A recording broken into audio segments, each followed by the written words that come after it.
Okay, dude. Yeah, I don't know, man. Good morning. Weird stuff, man. OBS just like disconnected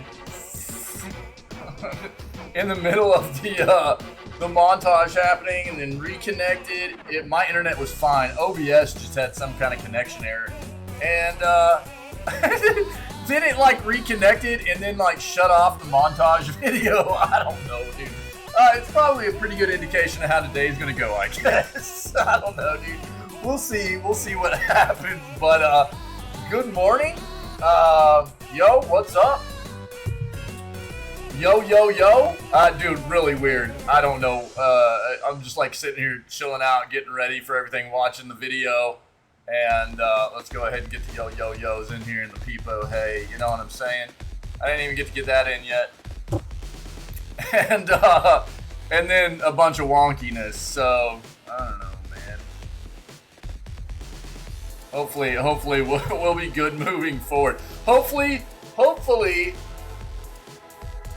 that was all we're gonna deal with today. And I would rather it have happened right then than in the middle of like gameplay or in the middle of the news or something like that. So we'll just, you know, fingers crossed there. That was the end of the weirdness. All right. Good morning. Good day. Hope everybody's doing well. Happy Tuesday, man. Happy Tuesday. So it'll be day 8. Day 8 of Breath of the Wild, man. We're having fun. We're getting things done. Trying to progress towards more of the divine beasts being taken on and defeated. We have one completed right now, which is Ruta. And we've gotten, we keep progressing, we're getting things done. So, I don't know, we'll keep pushing, man. I've been having a great time in the game. It's a lot of fun. And, we'll keep going, man. Day 8 today. Cool. But, not until we get the news done, right? Not until we get the news done. So that comes first. Let's go ahead, dive in here, and see what we can find in video gaming news. All right?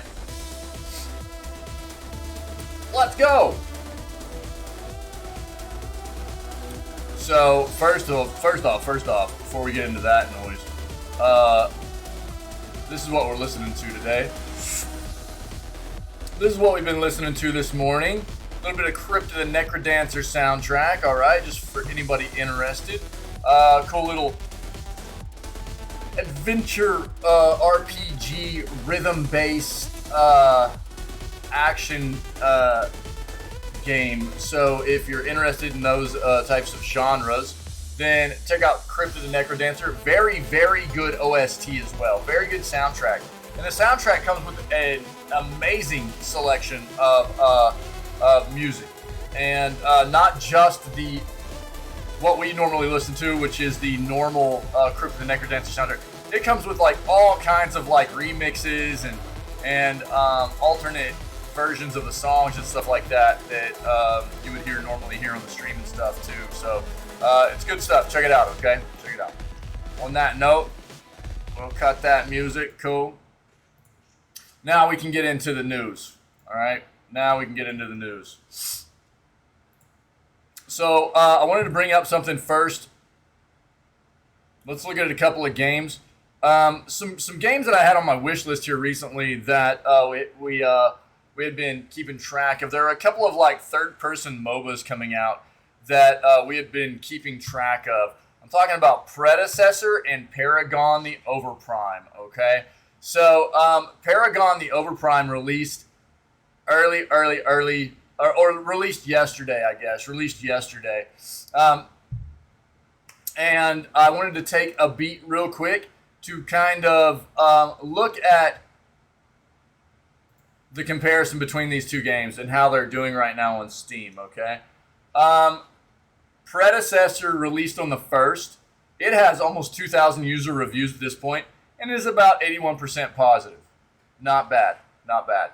Now, what you need to know is that this game actually costs, right? So, Predecessor being a third-person MOBA PvP style game, right?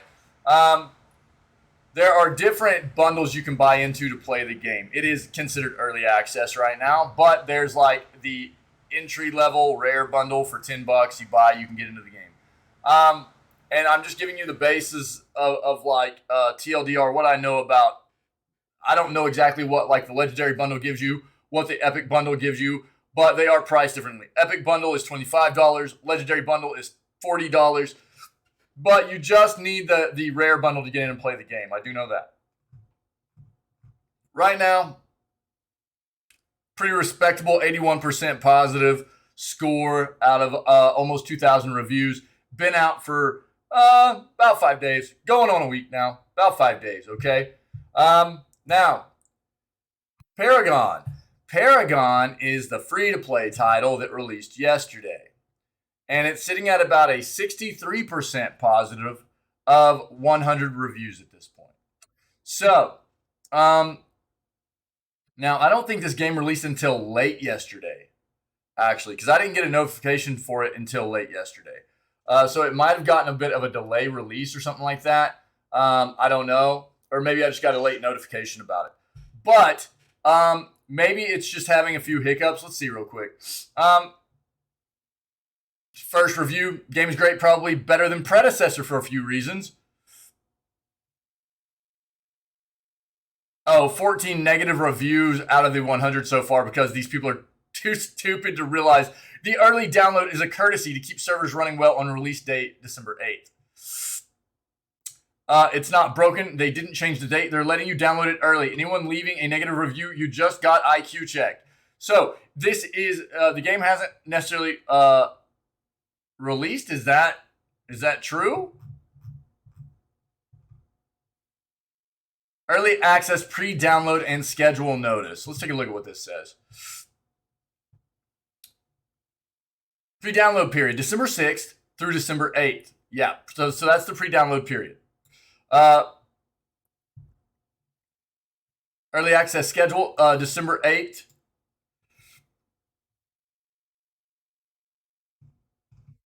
So yeah. Okay. Cool. Nice. All right. So yeah, there are some negative reviews on here that probably are unwarranted because people didn't pay attention to the news. A lot of clowns writing goofy reviews down here.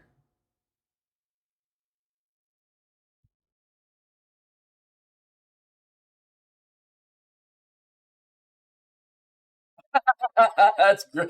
It's a great thing to see the sheer amount of people unable to read update notes but have the ability to complain about it instead by not recommending the game for their own folly. Don't be petty. Sitting in the main menu for 10 minutes and review bomb a game that's not even out because you can't be bothered to read. Wait for the actual release. So it's not actually out. You can pre-download right now. They're trying to just, offload some of the stress on the servers by allowing people to download the game early. So that's basically what's happening. There are a few negative reviews because people didn't take the time to look at the notices and understand that that's kind of the situation here. And I just got a notification saying it was out in early access, which is why I looked it up this morning. But apparently on the 8th it'll be playable. So that's when we'll take another peek at this, okay? But do understand that we do have a couple of similar third-person MOBAs that are out, and we're getting early comparisons. I'm not a big MOBA player, but they looked pretty cool. So we're going to take a look at kind of comparing and contrast. We might jump in one and have some fun with it and see if the rest of the community wants to play along and stuff like that too, okay? Stay there. Let's get this the rest of this news going. Cool. I'll go ahead and talk about this before we bring up our articles. Again, look, the Game Awards are in 2 days. Game Awards happen on the 8th of December, this Thursday, 2 days from now, okay? There is the potential for people to be able to register for a free Steam Deck. Steam is giving away their handheld device, their hardware, the Steam Deck. They're giving away a free one every single minute during the Game Awards. There are requirements, though. You have to meet these requirements for your Steam account. You must be in the US, Canada, UK, or the EU. You have to have made a purchase on Steam between November 14th of last year and November 14th of this year. Your account must be in good standing, and it cannot be a limited account, okay? Meaning that at some point in time, your account needed to have had $5 spent on it or uploaded to it. So you have had to, at some point, spent at least $5 on your account to get rid of that limited status, okay? But if you meet all of these requirements, you can go to this link here, register, and then the last thing you will have to do is actually watch the Game Awards at this link, which is steam.tv, okay? You watch it there, and then you're in the running to potentially win one of the devices they're giving away every single minute during the Game Awards. The Game Awards are happening on the 8th for the afternoon, late afternoon for us here, right? So like about 3 p.m., 1500 hours late-ish afternoon for us, 1500 hours for us here, my time.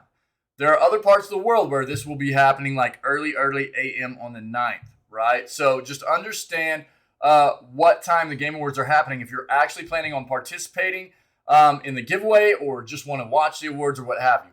We will be watching the awards in this channel. And if you want to actually watch here with us in this channel, then feel free. We would love to have you. And if you also want to be in the running, then what you can do is you can watch here in the channel with us.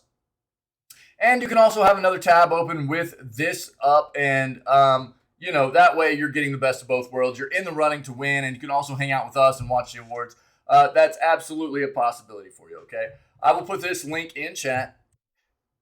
There you go. I've been hitting on this at the beginning and the end of every single news segment right now, trying to get as many people into potentially winning a piece of good gaming hardware as I can up until the Game Awards happen on Thursday. So I will continue to do this up until the Game Awards happen on Thursday, okay? And I'll touch on this again at the end of the news segment. Let's go ahead and see what we can find. Star Wars Jedi Survivor gameplay to be shown soon. Okay. Probably at the Game Awards. Yep. Yeah. So Star Wars Jedi Survivor gameplay trailer to premiere at the Game Awards. Okay. I'm not going to dive into this article then. That's what I kind of figured. We know that we're going to be getting a lot of new information, whether it be new looks at games we already knew were in development, information about games we didn't actually know were in development, or information regarding like particular specific release dates for titles we knew were in development, things like that. We're going to be getting a lot of that stuff along with games getting awards, which is the primary reason for holding this event coming up in 2 days, right? Jedi Survivor release date apparently revealed. We will take a look at that, though.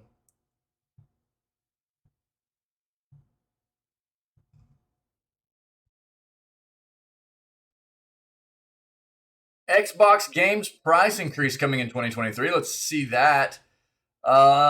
Feels bad. How to get 12 free Nintendo Switch games starting today. Let's take a look.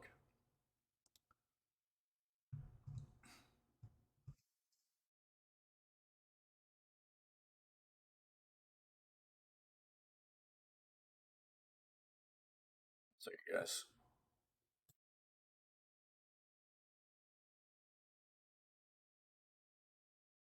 Interesting. Okay. Sorry.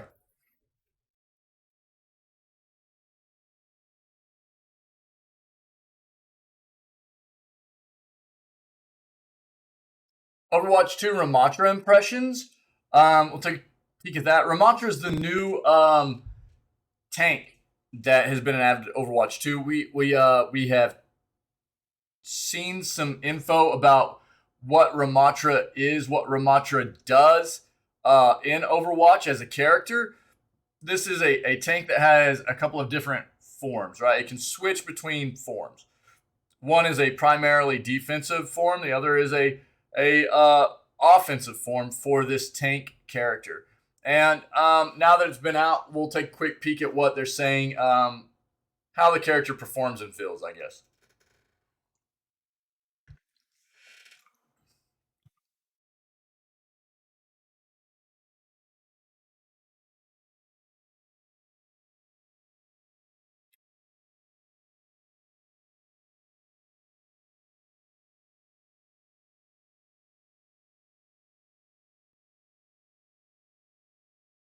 That feels so bad. I have an article up. We'll talk about this. I'll tell you why I think it feels bad.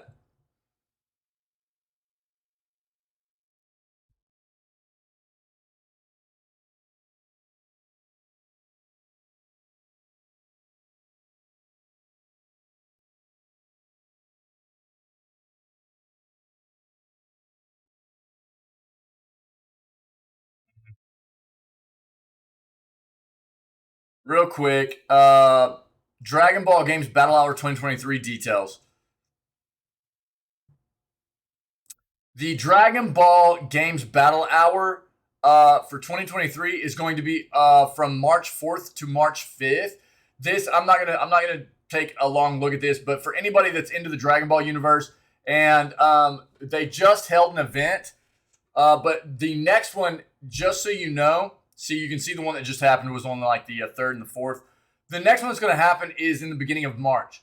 So if you're into Dragon Ball stuff, know that mark your calendar. Okay, right now the event is slated to happen March 4th through March 5th. Okay, so just know that that's when the next Dragon Ball Games Battle Hour event is supposed to be happening. Okay, that's a ways in the future, but I just figured I would touch on it real quick for all the DBZ fans out there, or Dragon Ball fans, I guess. Oh wow, PUBG Battlegrounds is going to launch on Epic. Okay, take a peek at that. Season 2 for Modern Warfare 2 revealed, and we'll look at that. Let's go ahead and pivot into our other search here. Pivot. You know. There we go.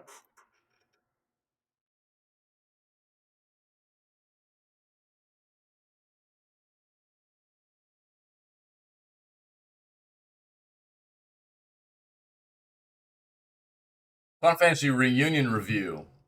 Take a peek at that.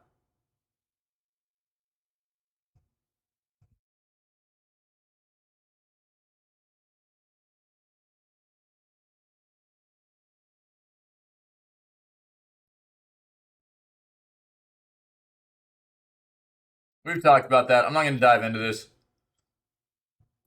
The whole Microsoft confirms details of 10-year offer to keep Call of Duty on PlayStation console. You know, that's part of this whole back and forth between Microsoft trying to move forward with the purchase of Activision Blizzard and Sony saying nothing's good enough.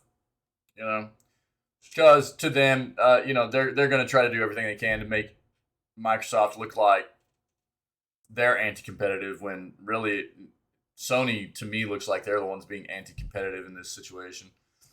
But everybody's gonna have a different opinion there.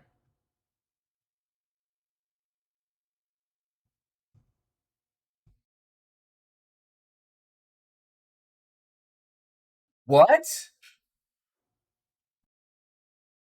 Panda CEO removed after mass roster walkout. Okay, look, guys. Panda is this organization that is collaborating with Nintendo right now to hold tournaments, right? So there's been a lot of news here recently about Smash World Tour and how Smash World Tour was basically told they needed to shut everything down, right? Smash World Tour was told you don't have a license to hold tournaments with our IPs, anything that is Nintendo. You don't have any licenses for it, which has been the case for a long period of time now. But what's the name? I can't think of the name of the organization that holds SWT right now. But you know, they had been working with Nintendo for a while about getting a license, and then all of a sudden it came out, and Nintendo was like, shut it all down. You can't do anything moving forward. We're working with Panda, da-da-da-da-da. And now here's some new news about maybe some really, really sketchy stuff that was going down from Panda in trying to shut down these other organizations while they were working with Nintendo. See what this is about. EA confirms 3 more game shutdowns for 2023. See what those are. Yeah, we already talked about. I'm not going to dive into. Oh, this is Dreamlight Valley. All right, Disney's Dreamlight Valley got an update. We'll take a quick peek at what's in there if you're interested. Is the Callisto Protocol a good game? We have touched on Callisto Protocol so much here recently. I don't want to dive into that. What are the reviews at now on Switch or on Steam? I mean, not my real birthday, by the way. Get wrecked. It's at least gone up from the what it was originally. It was originally at about 30% positive. It's getting close to doubling that, but we're still talking about a you know a game that hasn't even hit 60% positive reviews. It's pretty brutal. It's not very good for a game that is as anticipated as this was, to come out with as many issues as it apparently has. And from what I understand, it's apparently a better experience on console, but that's no excuse. Any game that comes out on any platform should be optimized for that platform. It's not an excuse to go, well, at least it plays better on this platform. That doesn't make anybody that purchased it and played it on the other platform feel any better, about the situation ultimately. And that's not a, it's not a good out for the developer either to go, well, at least it felt good on some platforms, even though it was actually trash on PC, or whatever the case may be there. We've seen it go all ways. Whatever, developers need to understand and get with the program, man. And in that, if you're deciding to release a game on any platform, it should be fairly well polished and fairly bug free on that platform on release. We don't expect it to be perfect. That's not the case. But a lot of the issues that like PC players were experiencing with Callisto Protocol, just not really acceptable, And as you can see, 57% positive of over 14,000 reviews. That's crap, man. That's crap. So I don't know. I'm not going to dive into this. Is Callisto Protocol a good game? There are going to be people that I think enjoy it. I think traditional. I think. Here's what I think. I think overall, it's probably going to be like a mediocre experience. Visually, from what I understand, it looks very, very good. The acting in it is pretty great. But what a lot of people were wanting to see from this was a game that took people back to what Dead Space 1 and Dead Space 2 were able to capture, right? Which is a very, very good horror title. And by horror title, I mean something that is frightening, very good ambiance, and the story, like a lot of elements that culminate to present a very immersive, anxiety-inducing, scary experience for a horror title, which is what Dead Space 1 and 2 brought to the table, right? And from what I understand, Callisto Protocol didn't do that. It is more along the lines of something like Dead Space 3. Dead Space 3 was fun, but it wasn't Dead Space 1 and 2. So are people going to have a fun time with it potentially if it's performing well on whatever platform they're playing on? Probably. But it's not what people were expecting it to be coming from Glenn Schofield, I don't think. I think that's the biggest takeaway from that. For people that were big fans of the Dead Space games and were wanting something to get us back to what Dead Space 1 and 2 were, from what I understand, this is not the game that's doing that.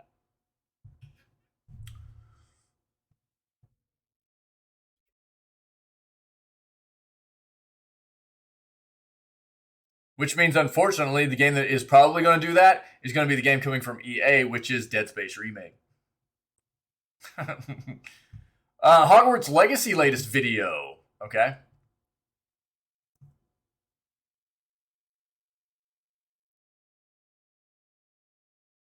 The best indie hidden gems of 2022. I don't normally dive into these kinds of articles during the news because it's not really news. But here's the deal.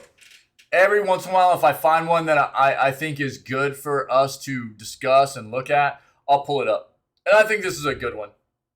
We're at the end of the year, and ultimately, I'm a big supporter and big fan. What? For real? No, I didn't see that, dude. Let's take a look at that. Sick, man. What? Yo, Pinky, what's up, dude?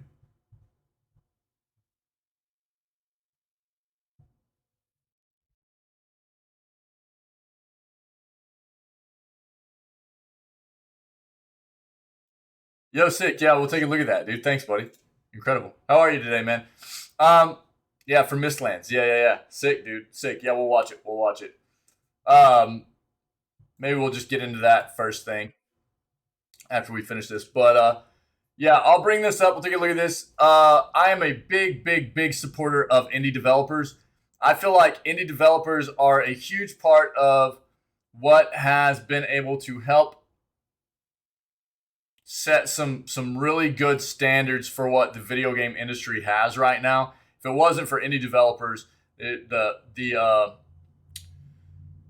industry would probably be quite terrible. Honestly, there would still be a few good examples. There are not all double A to AAA developers are bad out there, but a lot of them have lost their way. So I think it's nice to take a look occasionally at some really good indie games, and so we'll pull that up, okay? Oh, right on, buddy. Yeah. Hopefully everything's cool. It's good to see you, man. Dead Space Remake's horror-filled opening. Speaking of Dead Space Remake, new gameplay video. 18-minute gameplay video showed off the USG Ishimura in all its detailed glory, along with an impressive voice cast. Interesting. We won't be watching all of this today, but we've taken a look. I'll just throw this in chat right now. We've taken a look at a good amount of, look, the Dead Space 1 remake, we've seen a lot of it. I don't want to watch 18 minutes of the gameplay because I'll probably end up playing this game at some point, the remake. The game is going to be true to Dead Space 1. It looks like they're doing a pretty solid job of making Dead Space Remake true to Dead Space 1 while modernizing it. Okay? So it's going to be different.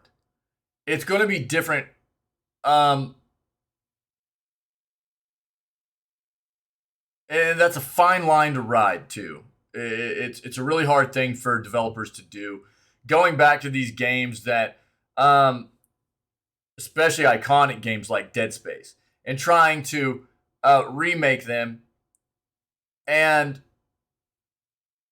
take a hard look at where maybe the game should have been a bit different in some spaces, and now that it's being redone, they have that ability to make it a bit better, but not changing it in a way that's going to turn people off. That's a hard thing to do. But everything I've seen so far coming out of Dead Space Remake, that they're giving people, and they've been very, very open about the things that are being changed.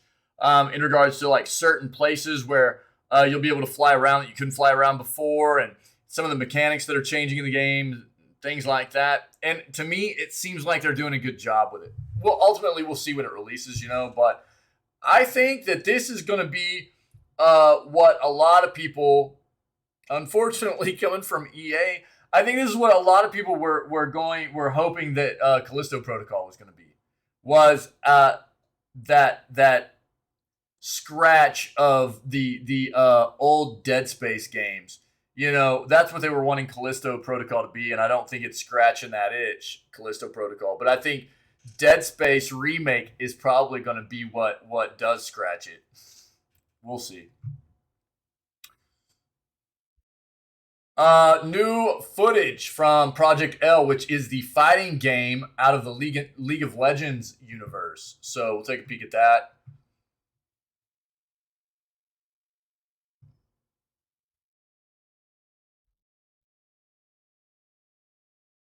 Got a good amount of articles this morning.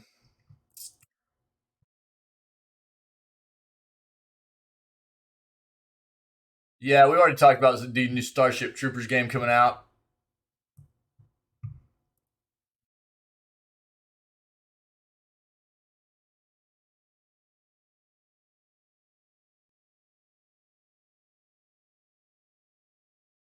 Wait, what? Oh no. CD Projekt Red plans to end active development on Gwent after 2023.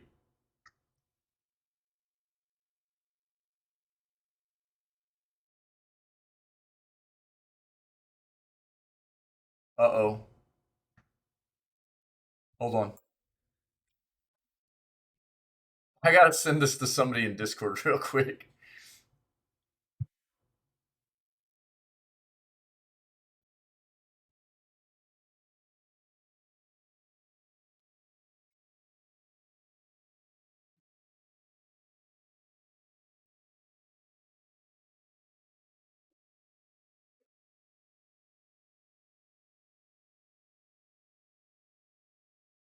Yikers. Okay. Byzantine's gonna be wanting to see that for sure. Um, seriously, Nintendo, it's time to release a Switch Pro. Whatever they want to call it. It is beyond time for the next version of Nintendo console. All right. I've been saying that for a while now. All right, looks like Callisto Protocol patch fixes stuttering issues on PC. We'll see.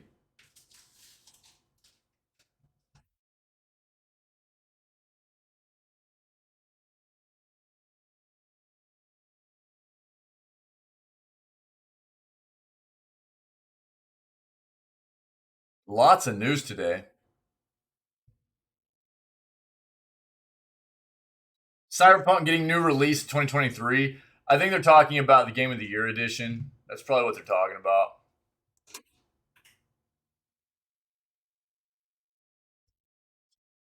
Yeah, that's what they're talking about. I'm not diving in. We've already talked about that. We got enough up to date. It's gonna be a long news segment anyways. But that's what they're talking about. Yeah, we've already hit on that. Next year, there's going to be a Game of the Year edition for Shush. Game of the Year edition for Cyberpunk. Yeah.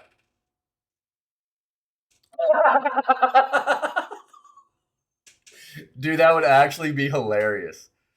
That would be hilarious, dude. Let's go. I'm actually on board. You should recommend that to Nintendo. Yeah. Yeah, dude.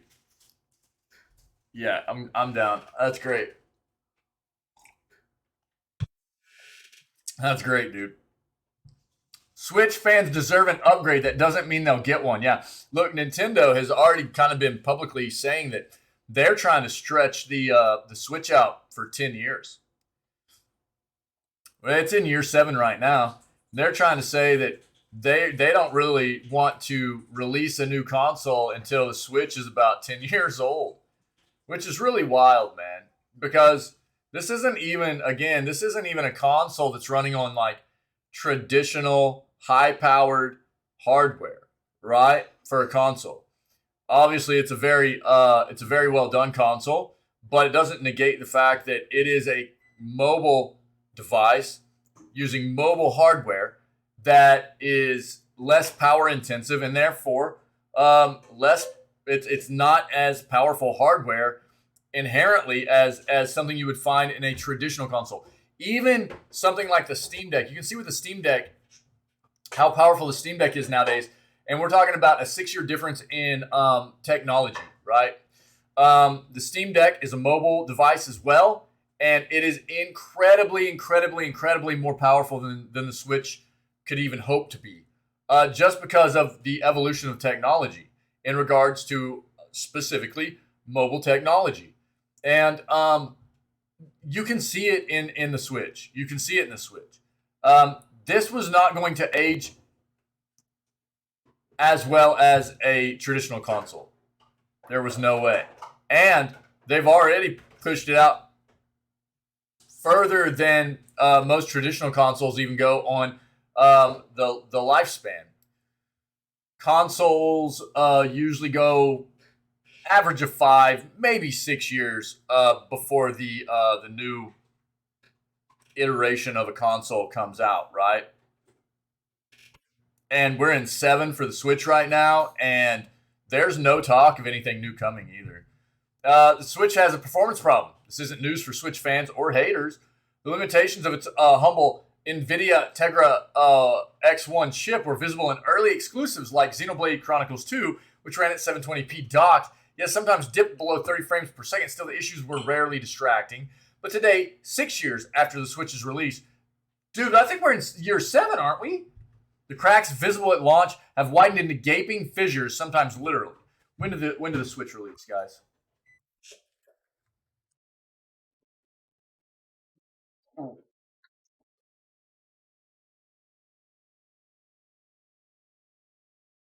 Should have gone with the wiki. Oh, look. Release date was 2017. Wait, what? No. Why was I thinking we were in like...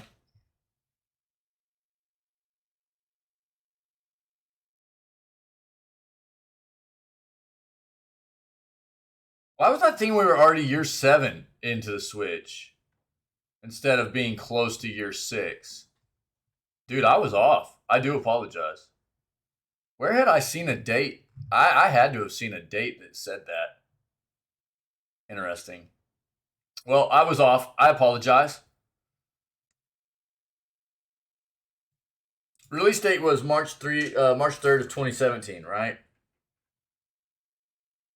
So it's almost 6 years old now. Almost 6 years old. So I do apologize. We're about to hit year 6. About to hit year 6. So I was off. I do apologize. IGN's Rebecca Valentine saw this firsthand while reviewing Pokemon Scarlet and Violet. These games run like garbage, she says. There are also tons of bizarre clipping issues where Pokemon can get caught in walls or underground, or the camera gets stuck at an odd angle and show an empty void on half the screen. The issues are too numerous to detail, but easy to summarize. They're bad. So bad they sour what should be a refreshing open-world spin on Game Freak's usual Pokemon formula. It's not just Pokemon.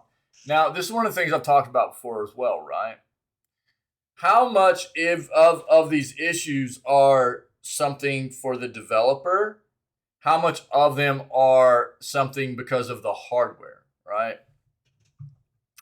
Pokemon Scarlet and Violet are singularly terrible examples of how modern Switch games perform. They're not the only games that struggle. Bayonetta 3 ambitiously targets 60 frames but falls short, with many detours to 45 frames and below. The Switch port of Sonic Frontiers is drastically scaled back, running at or slightly below 30 frames per second, and suffering major object pop-in besides. Some publishers, such as Square, have given up on real Switch ports of graphically demanding games like Kingdom Hearts 3, instead of releasing cloud versions that stream the game from a remote server. It's not all bad news. Splatoon 3 achieves a stable 60 frames per second in gameplay, though the city sections are 30 frames per second, and Xenoblade Chronicles 3 runs at a much more stable 30 than its predecessor.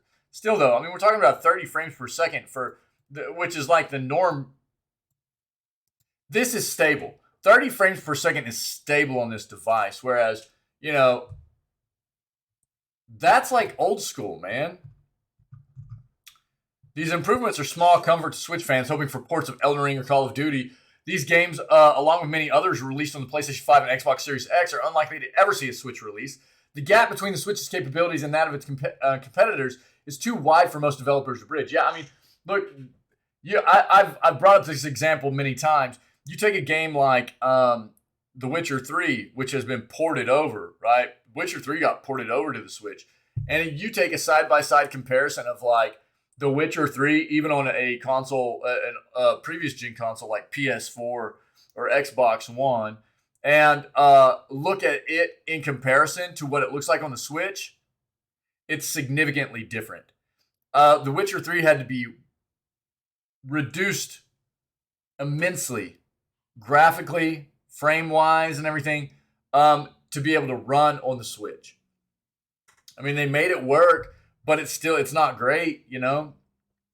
It's a problem, but not a surprise. The Switch is 6 years old, coming up on it. The NVIDIA Tegra chip that powers it is even older. It was first released in 2015, meaning it was, maybe that's where I got confused. Maybe that's where I got confused was the actual hardware in the Switch, which is what I've talked about quite often, how old the hardware was as opposed to how old the Switch actually is. Meaning it was already a bit out of date when Nintendo released the Switch. A 2019 chip revision improved efficiency, boosting the battery life of new Switch consoles, but performance was unchanged. The Switch's lackluster performance might be a contributor to slowing sales, though a hit for Nintendo with over 114 million consoles sold so far. Switch sales have lost steam in the past year. The PS5 has outpaced the Switch in recent months. Nintendo blames this on production, not demand, but the explanation feels incomplete with Switch consoles routinely in stock at major retailers. Yeah. What would a Switch Pro do for you, really? Well, I mean, look. I'm not going to read all this.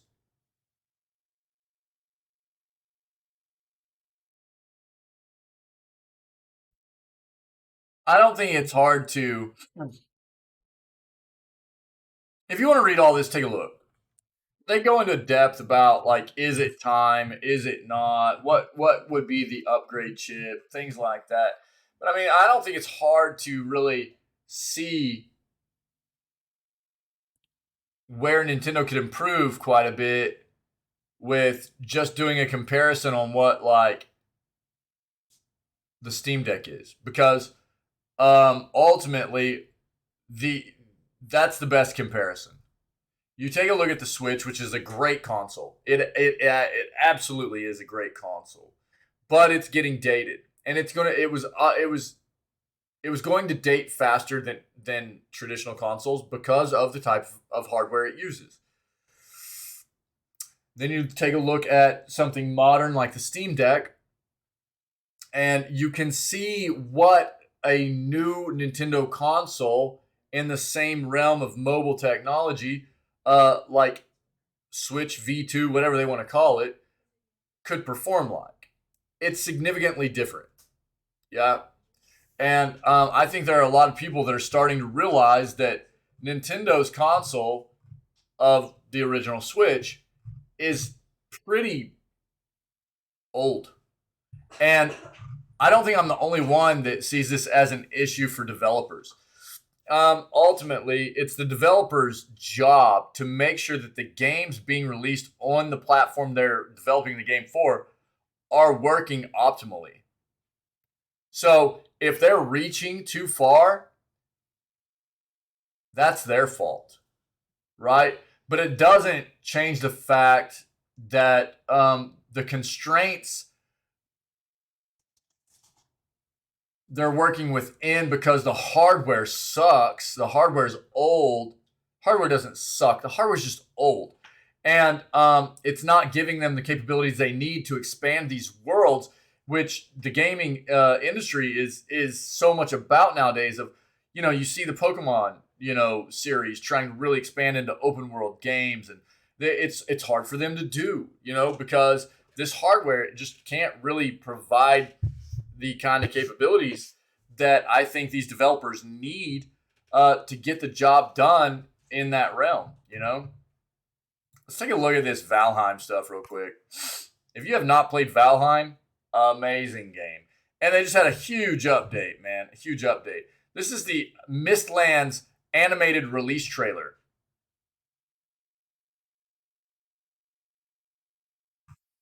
So from what I understand, this is just like an animated kind of 2-minute release to promote the update for the game. But if this animation's good, there are going to be a lot of people that go, dude, where's the Valheim show at?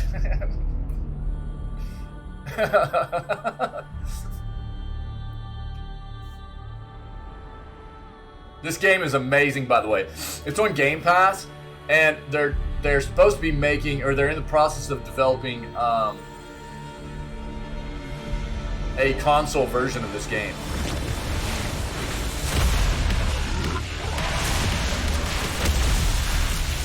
This is a very unforgiving game too, though.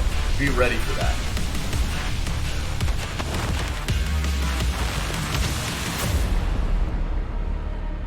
This game is brutal.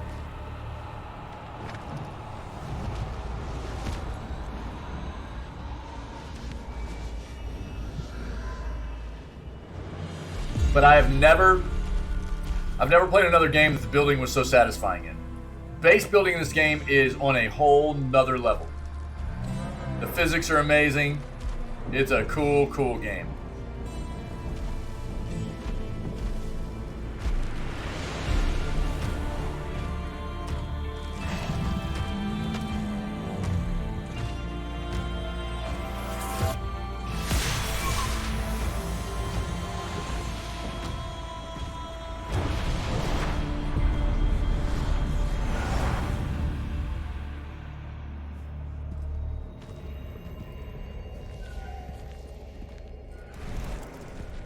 Oh, that looks like a vertebrae, dude.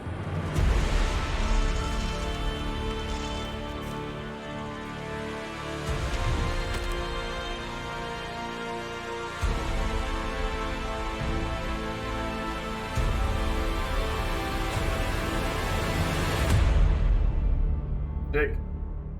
Again, that's like an animated, it's just an animated promotion. It was good. It was good animation. I liked it.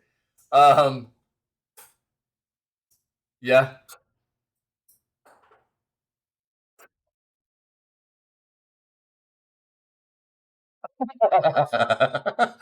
Dude, I would actually, I would love to have a third monitor.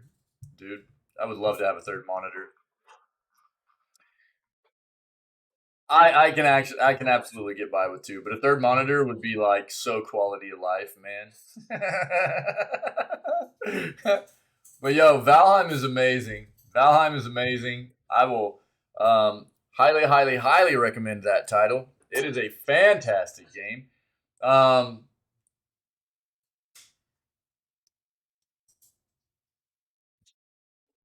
Dude, what an experience. The It's just so open world RPG, base building, survival, resource gathering. Like it's a great experience. It's one of those games. It was 2020. That's when Valheim came out, right? It was 2020. Valheim and Loop Hero were the same year, yeah.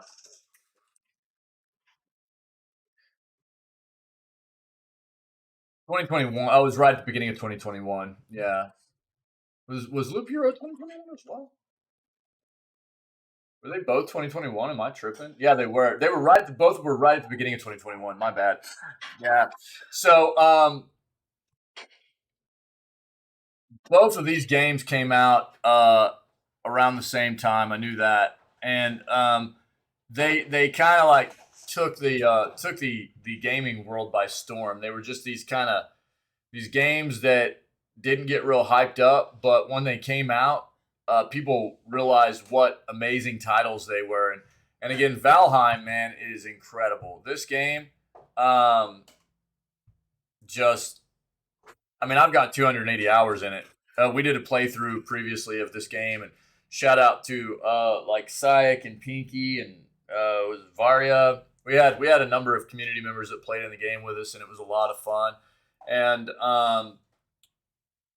if we hadn't had a little bit of community assistance playing the game with some people that had experience in the game, while it was a very nice playthrough because people that had experience in the game allowed us to experience things for the first time on our own and not spoil.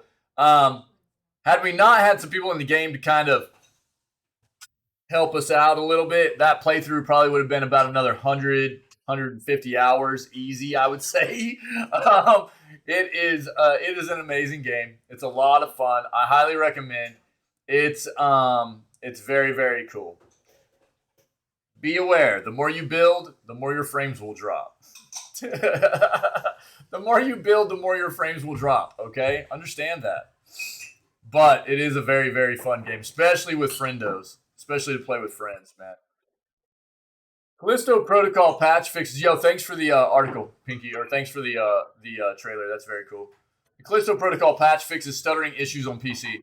Striking Distance Studios founder Glenn Schofield described the bugs as a error caused by someone rushing.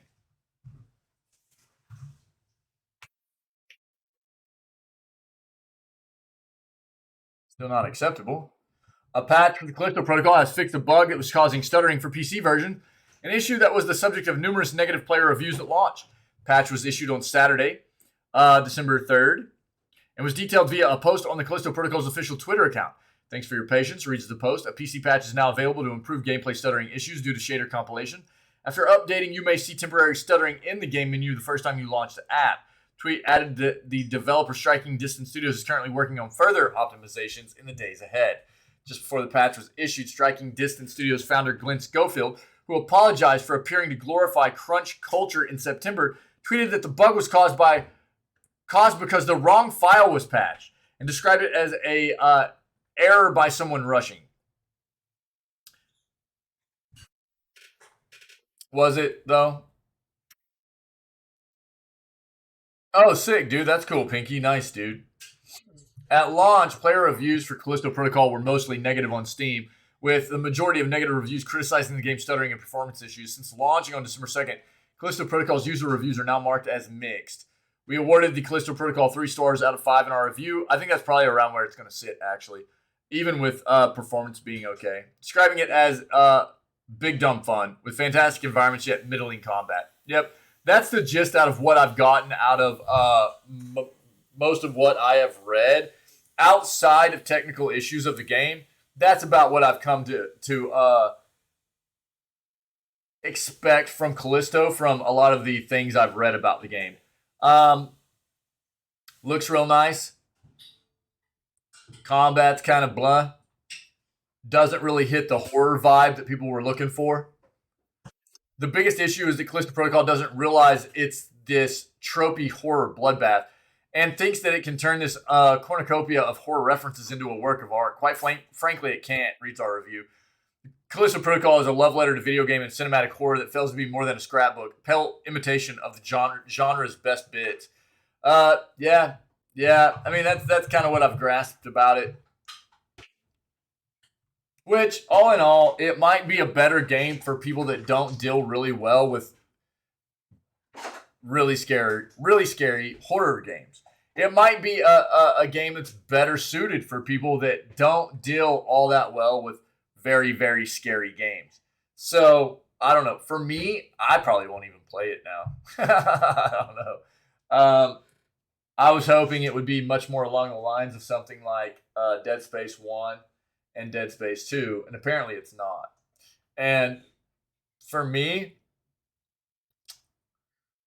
especially because I'm a PC player and how I feel about how games should feel on release, I'm kind of opposed to ever paying any money for this game because of how it released. To me, that just feels bad, and I'm not apt to throw money at a developer that doesn't know how to release a game in a pretty solid playable state on release. So I probably the only time I'd ever probably play this game on PC is if I was able to get it at a huge price reduction in the future, or even free, just because of that fact. Developers need to do better, man. League of Legends fighting game Project L reveals new gameplay footage. Prior to the end of 2022, Riot Games has today revealed an extensive amount of new gameplay footage from Project L, which is the studio's upcoming fighting game set within the world of League of Legends. Project L was first announced a couple of years back, and as it has continued to evolve, Riot has kept fans in the loop about the title's progress.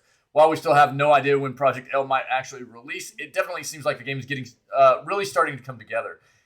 In an extensive new video that was released today, Riot showed off many of the core gameplay features that are at the center of Project L. Previously, Riot confirmed that Project L would be a tag-based fighting game, although we had yet to see how much of this would end up working. As seen in the video, game director Sean Rivera ends up showcasing more of Project L's tag features, while also highlighting movement, abilities, and other gameplay aspects. Although we have seen a lot of new footage from Project L today, Riot Games didn't go on to reveal any new fighters that will be included in the game's roster. Currently, we only know of 5 champions in total from League of Legends that will be featured in Project L. Those characters include Jinx, Darius, Aloy, Echo, and Ahri. And while the full roster of the game will surely be much more extensive, Riot is still keeping these other additions under wraps for now. The studio did confirm that more information is set to be revealed this coming year. So we'll just have to wait and see what we get, okay? Let's see this.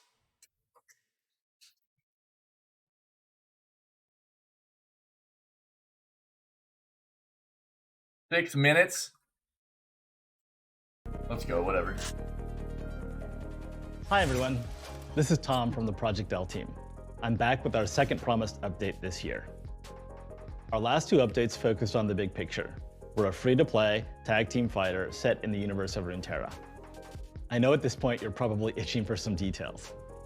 So this time, we're going to send the year off right with a deep dive into some of our core systems. But first, here's a quick update on Alawi. Random mode time, let's go. We revealed Alawi in our update last Going week. for that panic basket. Back then, Alawi was in the initial DNA phase of development, where designers, narrative writers, and artists explore concepts for the character's visuals, thematics, and overall kit design. Over the past few months, the team has taken Alawi from concept to an early playable form. Yeah, the game Alawi's looks now live nice. in our We've internal seen playtest, some gameplay with stuff. This early draft of our model and kit. What you're Some seeing here is earlier about stuff. 30% It complete. looks really good, man. Right now, the team is It's focused very on pretty. fully realizing their combat fantasy as a big body brawler and narrowing in on the mechanics of our tentacle attacks. Meanwhile, the art team continues to work on our model, animations, sound, and VFX. She's still got a lot of work to be done, and that means it's time to talk about our big update for today, Project L's gameplay.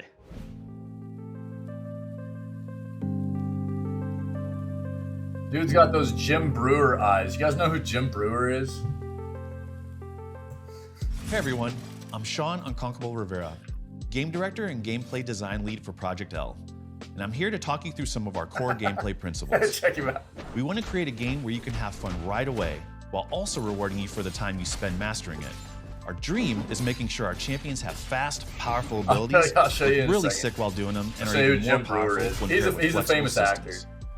They have very Gameplay that similar has eyes. Quick, fluid movement at its core is extremely important to us. We believe there are a ton of opportunities for player expression and mastery through how you move. In Project L, you can walk, run, dash, chain dash, jump, long jump, and super jump. And on top of that, many champions have their own unique air mobility options. Putting your champ in the right place at the right time is a skill that you can gradually get better at over time. We Combo also want to breaker. incentivize action. Oh, my bad. This Oh, means yeah. making sure that your offense is rewarding and that your buttons are worth pressing. Plus, we think this makes playing and watching more exciting.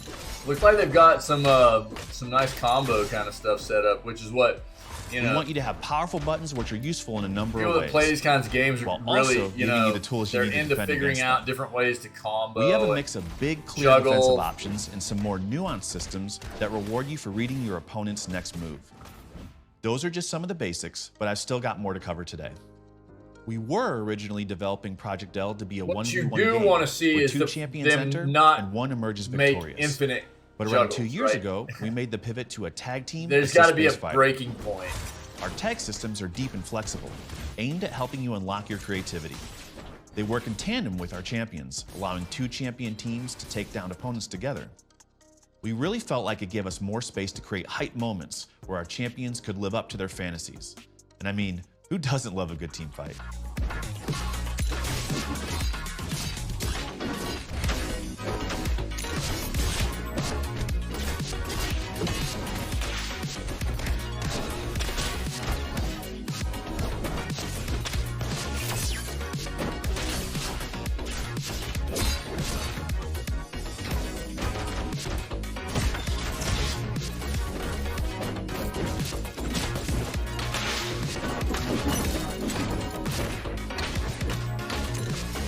It looks good, man. Like, I mean, just animation and graphically, like, it looks pretty solid. To me, anyway.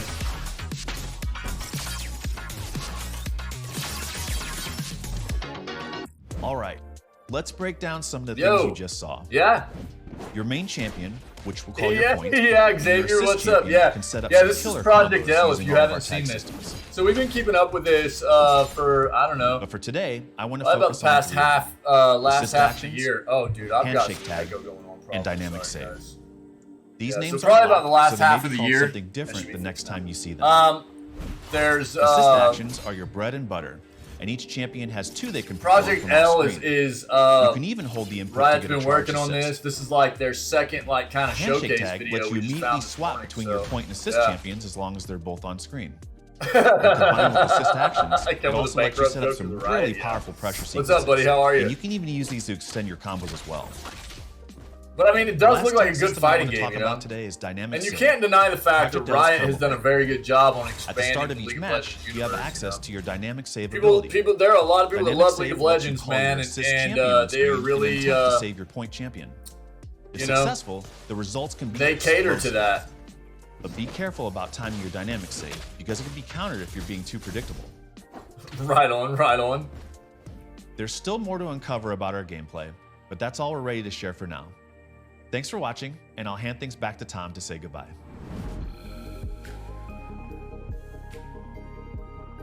Thanks, Sean. This We're pretty dude pumped about how has Jim things are Brewer going. eyes. I And love hope it. You are too. I'll show you who As Jim always, Brewer is in a let us second. know He's what a you famous think. actor. Also, thanks to all the tournament organizers who met with us at EVO last summer to share your thoughts, feelings, and hopes for Project L's community and competitive scene. We're making this game with you Actor in slash mind, comedian. and we want to empower you to keep pushing our community forward. Finally, for those of you out there looking to get into fighting games for the first time, try finding a local scene in your area. Fighting games, like most things, are way better when they're enjoyed with friends. FGC folks, help the new folks out by sharing your links in the comments. Thanks so much for everything, and stay tuned for more next year. Cool. Yeah, check it out. This is Jim Brewer. He's got Jim Brewer eyes, dude. Check it out. Check it out. He's got those Jim Brewer eyes, man. You know what I'm saying? It's good stuff, dude. Well, that's cool, man. Yeah, Project L looks like it's coming along. Yeah, neat. It's looking pretty good. Looking pretty good. Although we've seen a lot of new footage from Project L, today Riot didn't go on to reveal any new fighters that will be included in the game's roster. Currently, we only know of 5 champions. I already kind of read this, but I'll read it again. In total, from League of Legends that will be featured in Project L, like we saw in the video right now, Jinx, Darius, Aloy, Echo, and Ari. And while the full roster of the game will surely be much more extensive, Riot is still keeping those other additions under wraps. There's no release window right now. There's nothing definitive about that, but we'll get more information as we move forward, right? Yeah.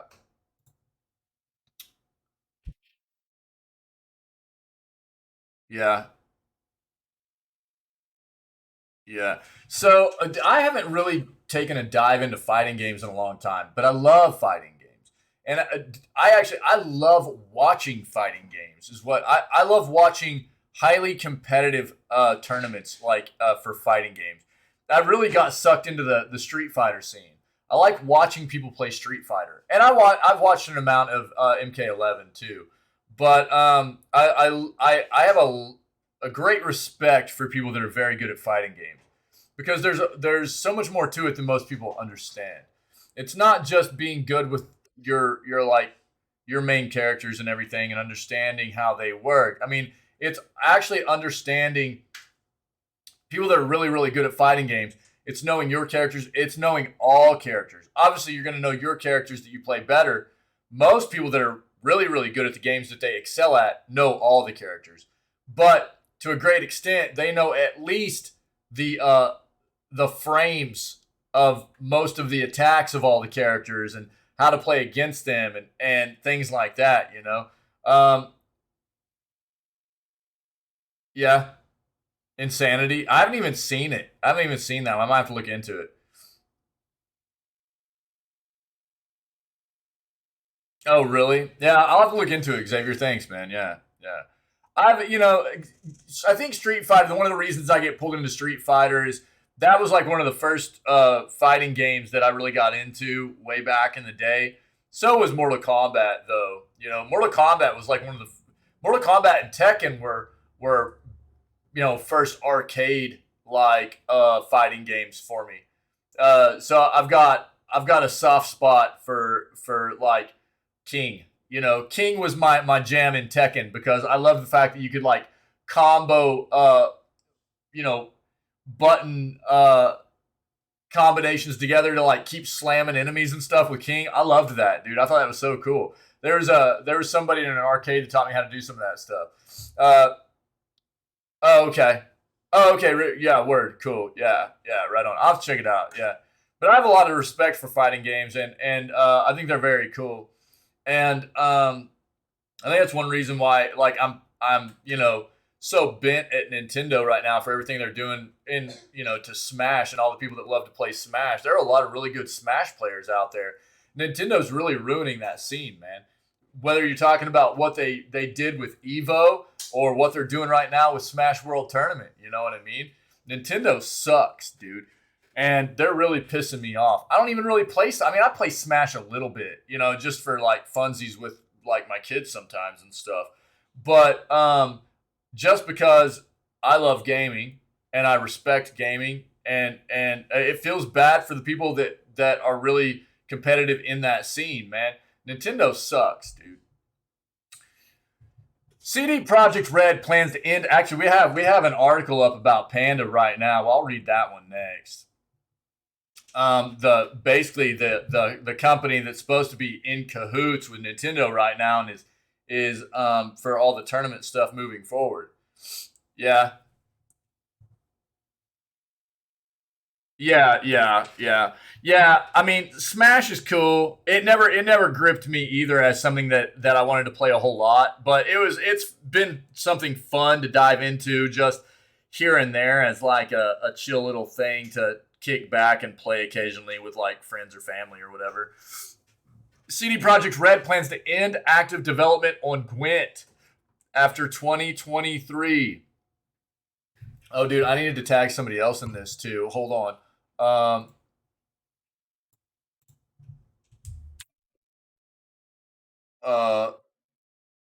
I should have tagged Tinwin in that as well. Yep, there we go.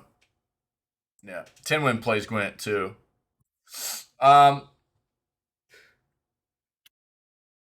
So the developer will continue to support Gwent servers, comms, and tech support. However, there won't be any more seasons or anything, I think is what they're saying. CDPR is preparing to hand Gwent over to the fans and has announced its plans to end active development on the game after 2023. The news comes from a recent Gwent roadmap video in which game director Vladimir Tortsov and CD Projekt Red senior communication manager Pavel Borza announced the developers' plans for the game over the next 12 months. These plans include the release of new card drops and esports events before the development team moves on to other projects. The developer is planning to release new cards in April, July, and September next year for a total of 72 cards being added to the game before the end of the year. Meanwhile, the esports events will take the form of 2 tournaments taking place in summer and winter, with more details expected at a future date. CDPR seems keen to keep Gwent alive in some form, however, and is inviting fans to keep the game going through a community-led initiative known as Project Gwentfinity. The developer's goal is to get Gwent to a state where it can be self-sustaining before they give fans the tools required to make tweaks and support the game once CD Projekt Red has stepped away from the project. The development team is apparently committed to ensuring the game will be ready to be handed over to fans before the end of 2023, and reassured fans that CDPR would continue to operate the game's servers, comms, and tech support in the years following. It seems the developer plans to reveal more information about Gwent's future too, with Torchsoft taking to Twitter promising that more details are on the way. We'll watch this real quick.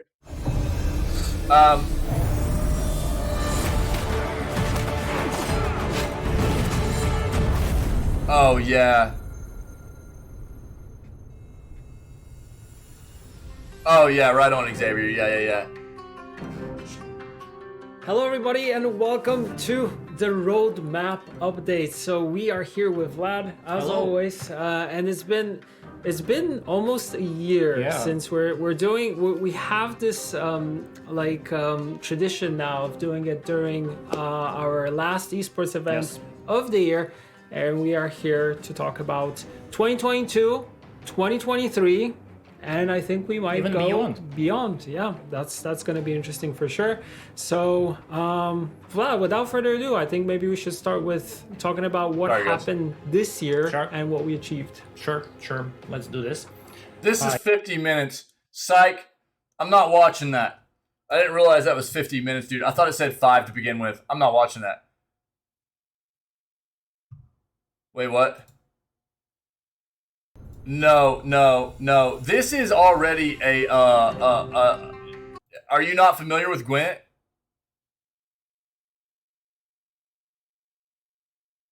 This is already a TCG. No, you're not familiar? Yeah. Yeah, Gwent, check it out.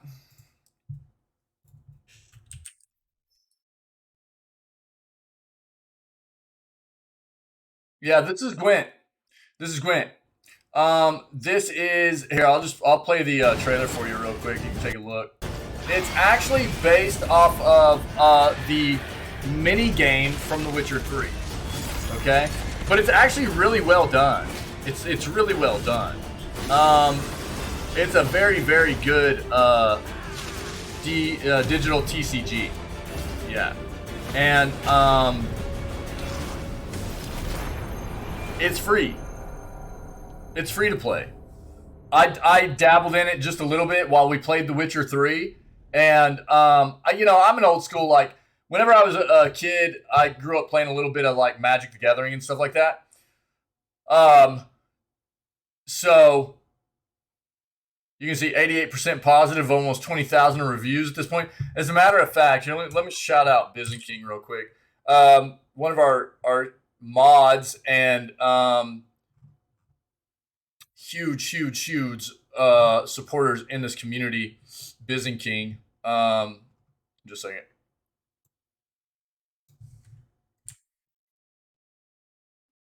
Is actually top 50 in the world in Gwent. So if you he plays Gwent every single Saturday. He streams Gwent every single Saturday, and is pro status in the game, and is top 50 in the world. So if you ever want to get a nice look at what the game has to offer from a highly competitive standpoint, you should go watch Byzantine play. Okay?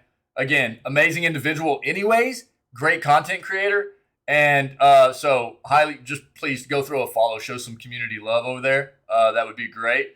But seriously, big supporter in our community too, so just deserves it, and amazing individual. But great Gwent player. So if you want to check out any Gwent, go check out Byzantine's channel for sure. All right, but yeah, it's a free to play digital trading card game, and it's very well done.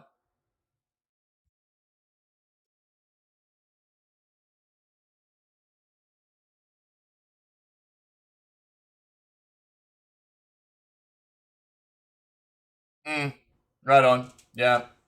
Well, what's funny is like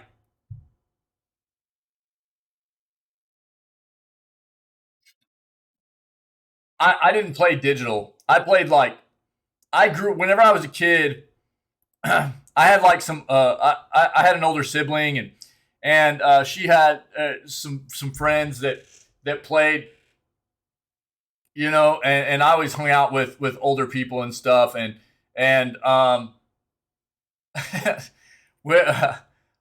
like I had a friend that rocked like a couple of Black Lotuses. You know what I'm saying? Like those are like $50,000 cards nowadays. So we're talking about like back in the day Magic. Like Buddy was rocking around like cards like that.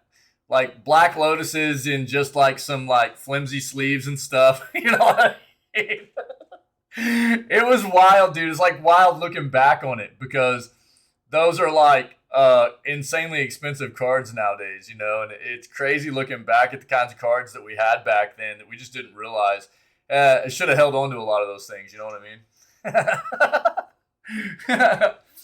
I didn't have any Black Lotuses, but a buddy of mine did. They were highly sought after back then too, but they weren't expensive like they are today, not even close.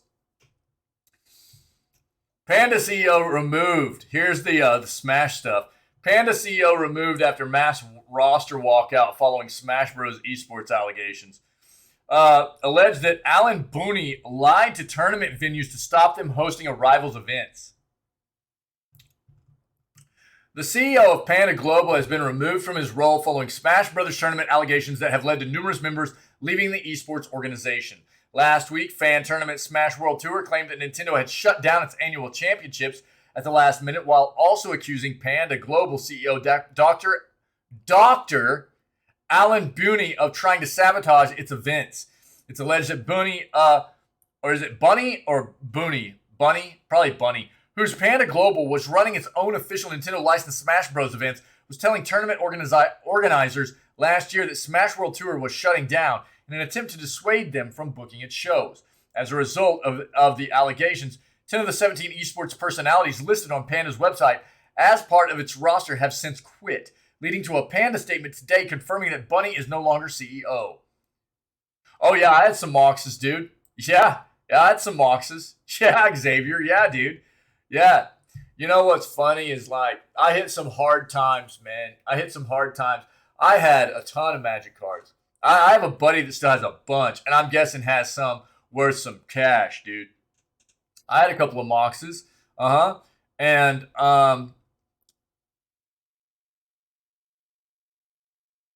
like, dude, I had built an entire, like, sliver deck. Like, I had all kinds of wild stuff like that. You know, not that sliver decks were, like, incredibly powerful or anything, but it was one of those, like, old school theme decks that was a lot of fun. And Ancestral Recall, dude. Yeah, like, I had all that kind of stuff. What was the last deck I built? It was like a, something like Spike Weaver, Platinil Vec, or what was that? And Recurring Nightmare.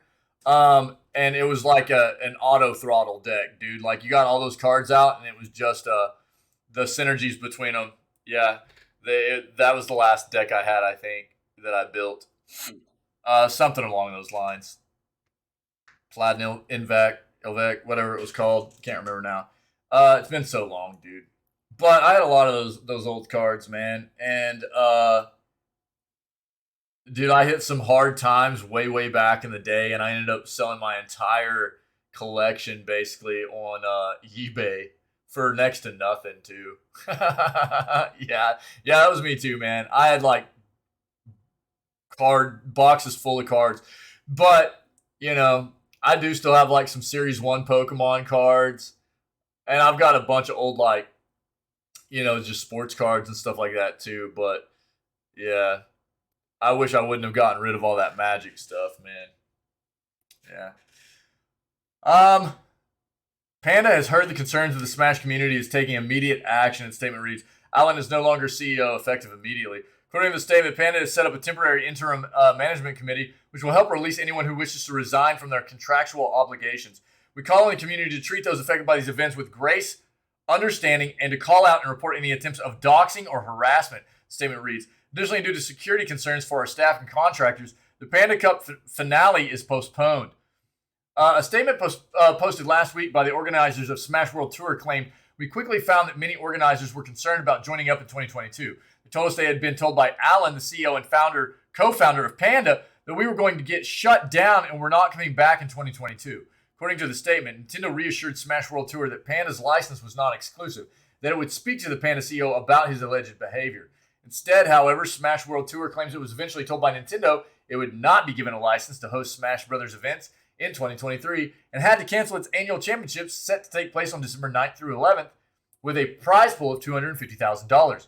Panda initially responded with a statement saying that while it did regret an interaction between Dr. Allen and esports channel Beyond the Summit, it was adamant that any implication that the Panda Cup team had any influence on the closure of Smash World Tour is false.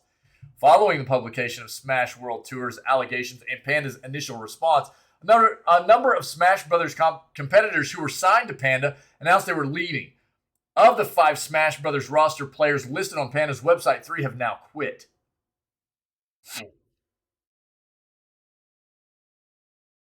Smash Brothers players Ploop, Waddy, and IBDW all tweeted that they were leaving Panda, while Punk and Marine, who were signed for Panda to play other fighting games, also quit.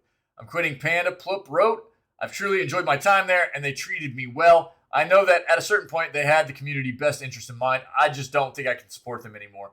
A number of influencers sponsored by Panda have also announced their intention to leave. 5 of the 6 content creators listed on Panda's website have quit. I'm leaving Panda, said Smash Brothers YouTuber Little Z. Really grateful for all the opportunities they have provided me and have met so many wonderful people there. However, I do not agree with how they have responded to the current situation and can no longer associate myself with their brand. I too will be resigning from Panda, said commentator TK Breezy. Was going to wait till I get home, but I can talk about it more in depth later. That good feeling I had from being under this organization and finally being sponsored feels erased with no chance of coming back. Dude. Wrecked. Because of this dude. Alan Bunny. Dr. Alan Bunny.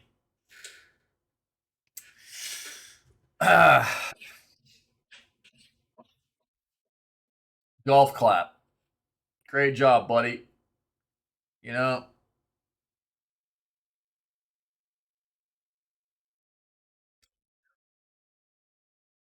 it'll be interesting to see if anybody allows this individual to pop up anywhere else in the community, you know?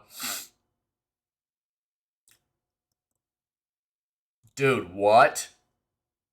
Jesus. That's insane, dude.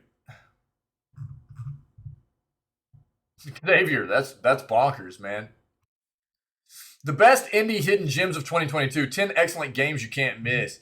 I just wanted to bring this up real quick. I'm just going to run through these and I'll drop the link to this in chat so you guys can take a look. But, dude, we love our indie developers around here. And if I can promote some indie devs and their games, I'm going to do that.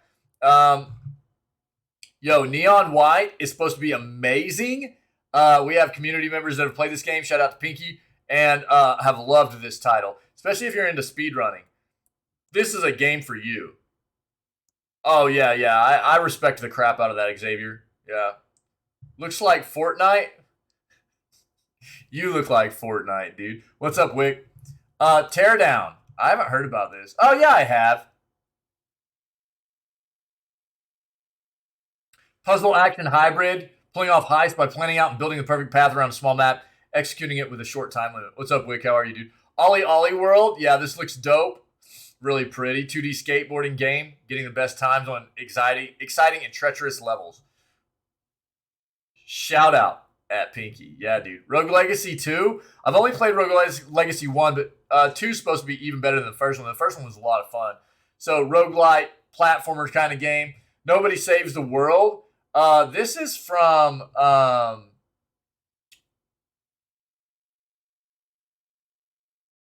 Who is the dev, dude? Who is the dev of this? Nobody Saves the World launched in early 2022. Yeah.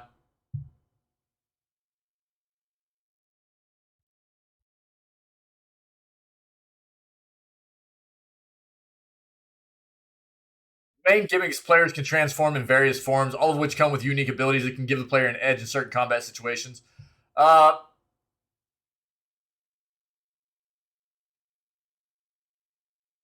Legend of Zelda-like adventure game. Non-stop layers of progression. Dorfromantic. City builder. Railbound. Puzzle game. I was a teenage exocolonist. Narrative RPG. Looks like it's got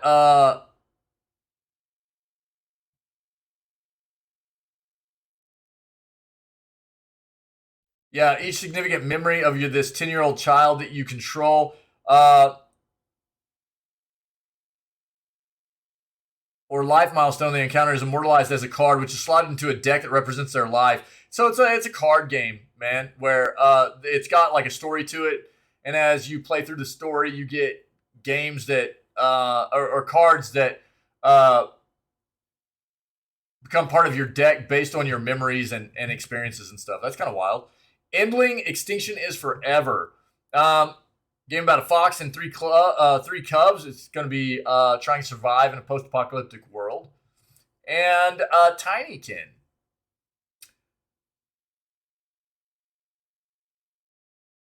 Inspiration from Pikmin, if you're familiar with Pikmin. Tiny explorer who has crash landed in an enormous house. So there you go. If you want more about these titles, support your indie devs, man. Support your indie devs. Wait, what's up? Embodiment of Fortnite hate. Not because of the game, but because of the 11-year-old children. Yeah, I've never played Fortnite. I never plan on it. But I respect the game for what it is.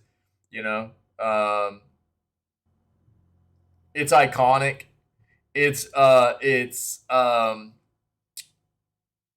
definitely been something for the battle royale genre in the age of gaming where we're at, and the prevalence of the battle royale stuff.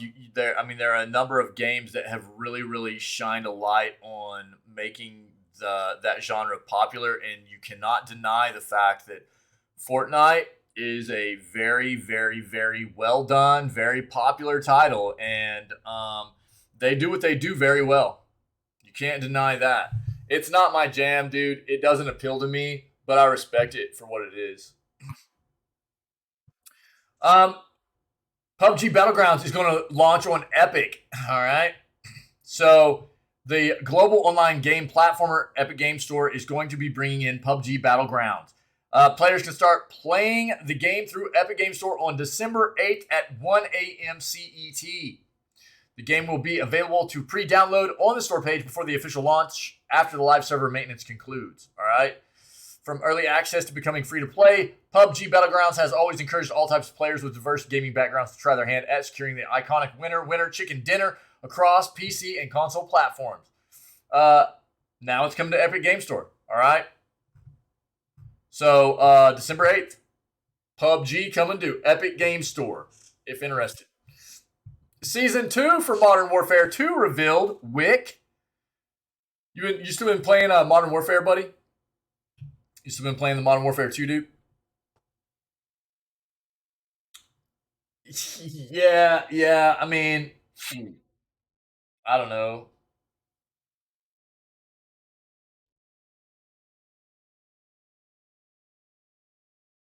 Look, dude, that is just something that people have to understand is going to be a part of a lot of, and Fortnite's going to be a bit different, right? Because of the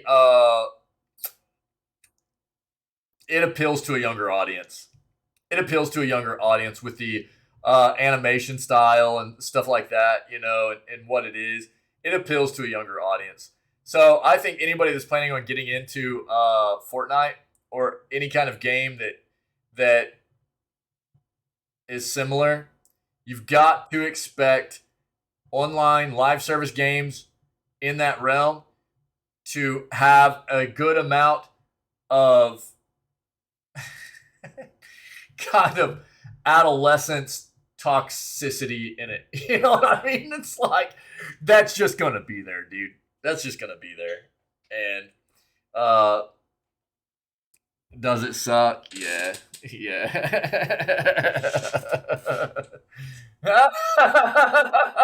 Yeah, I agree. Look, dude. I mean, there's for me again, I think there's a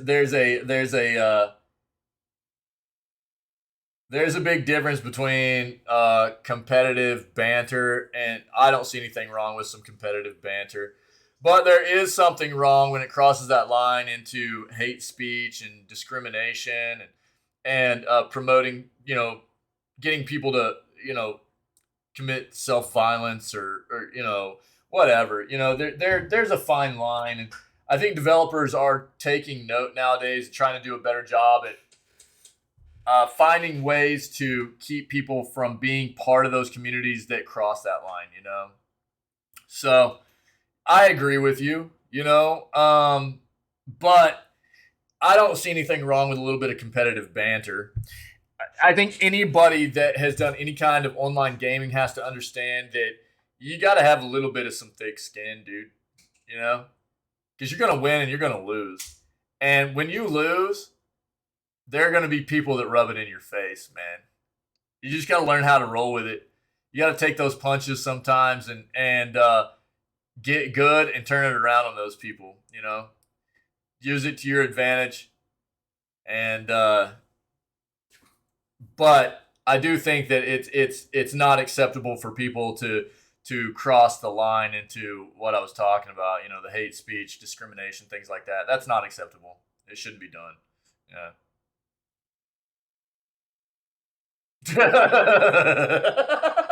Yeah, Xavier, yeah, dude.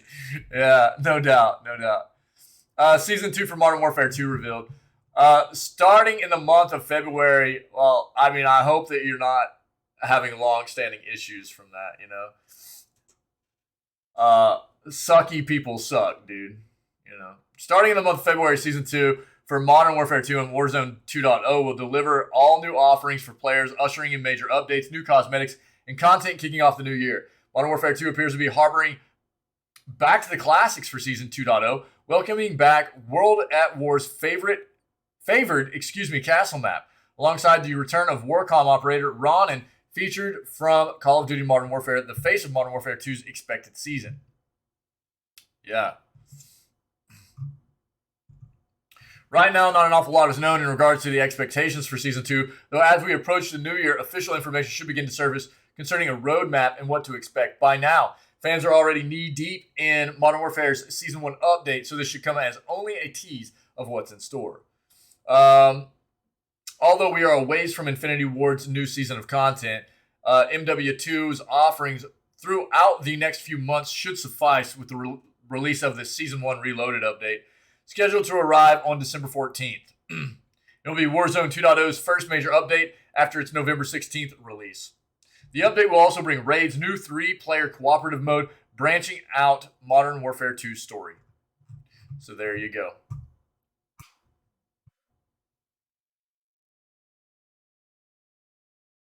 Yeah. There's definitely a difference between like competitive banter and harassment and hate speech and things like that. So I think that and look, there are a lot of people that take to the internet and gaming and whatever, the internet in general, because it provides a huge amount of anonymity, and they think that they can just be assholes to people and cross that line, and that it won't have any kind of consequences or whatever. Developers are finding ways to come at those individuals, and rightfully so. They should. It's not good for the communities. It's not good for the health of the games. And those people suck, man. They shouldn't be allowed in those communities. Shouldn't be allowed in those games. Again, competitive banter is fine. Whatever. People need to understand how to get some thick skin and deal with some adversity a little bit. You know what I mean? It's okay. But discrimination, hate speech, prompting people for self-violence, whatever, that's not acceptable, and that's where it's got to stop. Most video game reboots stink, but not the latest Final Fantasy. The new Crisis Core Final Fantasy VII Reunion was overhauled in graphics and gameplay, making it much better than the original. One of the most anticipated video games of the year isn't really new. It's 15 years old, and it's a prequel to a game that's even older. The new game is Crisis Core Final Fantasy VII Reunion. Set for release next week, it's a reboot of a mobile game that with almost the same name from 2007, except with nicer graphics and sped up battles so it can be resold for modern systems, including new PlayStation, Xbox, and Nintendo consoles. It's also a prequel to yet another game reboot, 2020's Final Fantasy VII Remake. If that sounds confusing, that's because it is. Video game reboots are nothing new, and boy, there have been a lot of them. This year, game studios have released refreshed versions of popular titles, including The Last of Us, Marvel's Spider-Man, and Tactics Ogre, among others. With Reunion, the maker of Final Fantasy, Square Enix, is capitalizing on the enterprise of nostalgia. Final Fantasy, originally released in 1987, I still have the original Nintendo cartridge, by the way. I'll have to pull that out at some point. Became a blockbuster when the game's 7th installment debuted in 1997. In that game, players took on the role of Cloud, an angsty mercenary working with a group of misfits to prevent the apocalypse. Since then, Final Fantasy VII has become one of the most influential games in history. It is actually my favorite game of all time, Final Fantasy VII is, spawning spin-offs, animated movies, and fan fiction. The game has been re-released at least half a dozen times on every major gaming platform, including PCs, tablets, and smartphones. It's a juggernaut, and Reunion is playing its part in keeping that franchise going. Most video game reboots don't do much more than bump up the resolution of the graphics to look better on new TVs, but Reunion is different. With completely overhauled visuals and smoother gameplay, it's much better than the original. It's a strong example of how to do a reboot with justice and to keep a well-established title going with a very safe bet.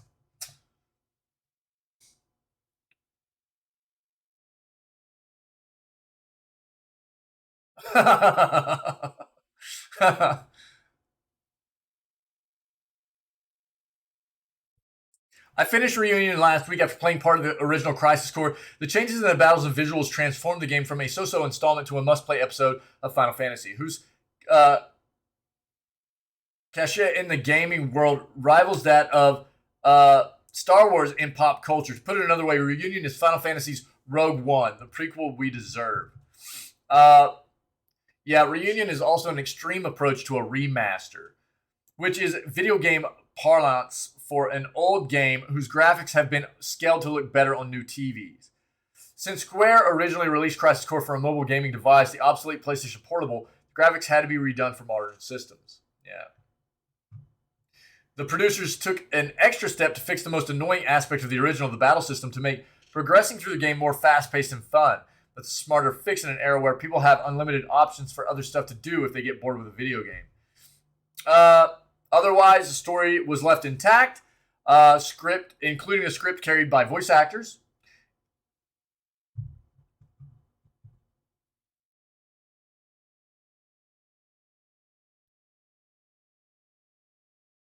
So, while Reunion's graphics are a marked improvement from the original, the game is not nearly as polished or as highly produced as its sibling Final Fantasy VII Remake. Right, because it's not necessarily a complete remake. It's because Reunion is essentially an intermission for a much bigger show. Yeah.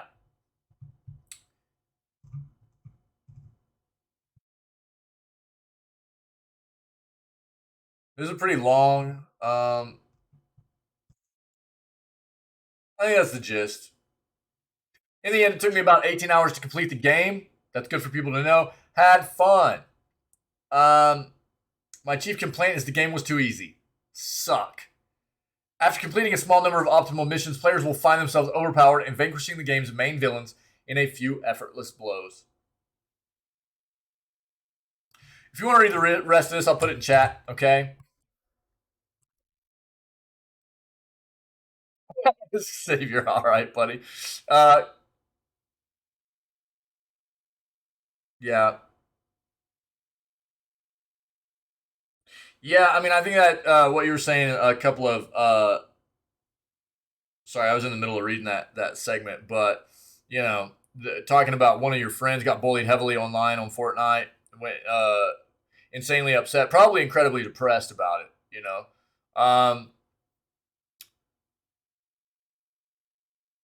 Yeah. Look, I mean, there are a lot of games. There are a lot of games that are notable for having very toxic communities, and things like that. And that's where I think it's very important that people understand that. Um,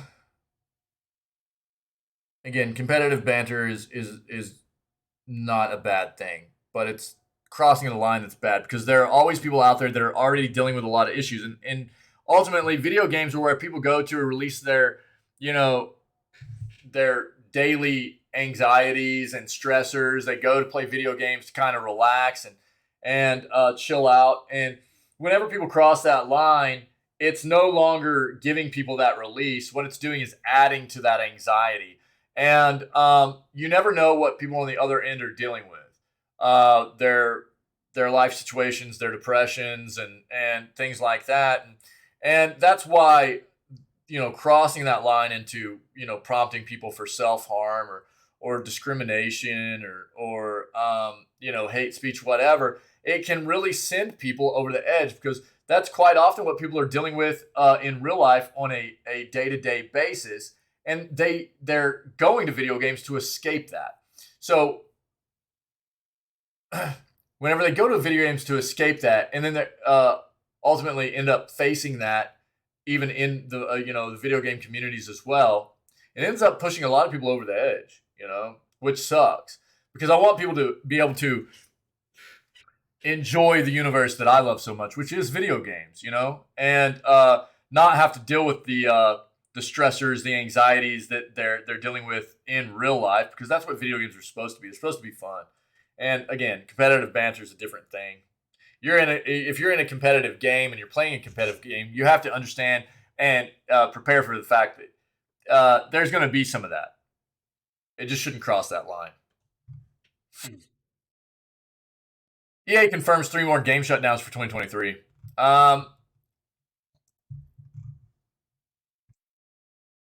Wait, do what?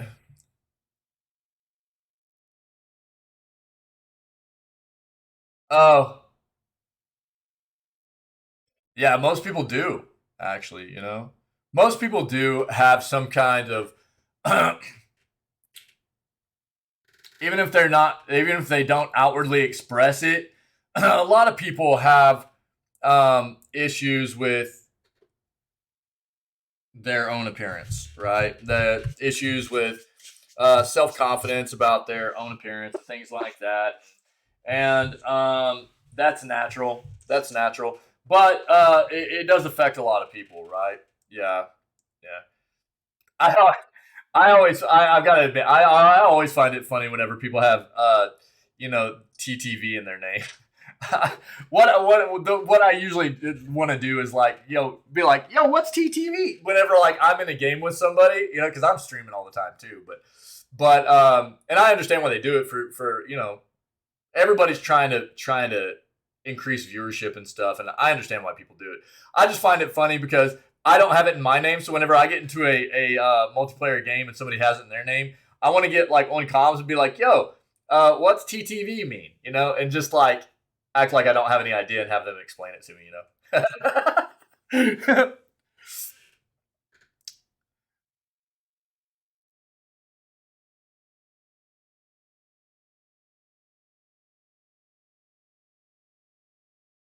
Yeah, I mean, again, I think a lot of the people that get online and are engaging in toxic kind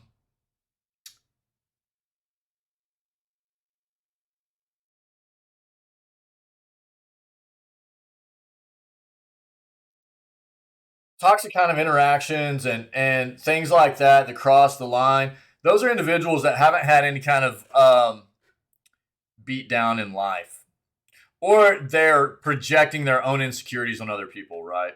That's usually what it is. Some of these people have yet to have had life smack them down, right? And so they go around thinking, that they can just do whatever they want to people, and it's not the case. At some point, they're going to get what's coming to them, And then there's another amount of people that I think, have their own crappy situations or their own internal struggles, and they project those issues onto other people instead of just dealing with it in a mature manner and facing their own issues head on in life, and they want to project that stuff onto other people, So yeah. Yeah, exactly. Yeah, I feel the same way. Yeah. Which is why, I wanted this community to be the way it is. And that's why, I'm very vocal about the fact, like, I don't see anything wrong with competitive banter. I engage in competitive banter often whenever I play online games, but there's no room for the,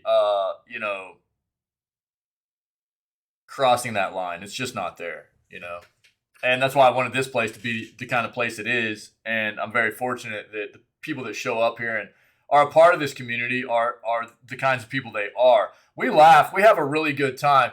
But we are a diverse community of individuals that are very accepting of who one another is and of one another's ideas and beliefs. And ultimately, it's just about people being good people, right? And that's what it should be about. You don't necessarily have to believe or practice what other people believe or anything like that. But, being civil about a situation and just understanding that it's okay to be different. I think that's a big thing for people. So many people have an issue with not being okay with other people being different than them, which is absurd. We're human beings, and by proxy, we're different than one another. That's just the way it is.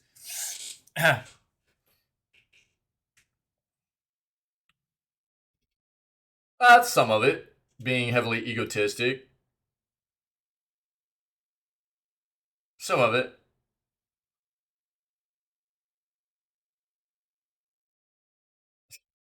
Yo, Keith, what's up, buddy? Yeah. What's up, Keith? How you doing, buddy? So again, EA is shutting down some games for 2023, okay? 3 titles in the Medal of Honor series. Yeah.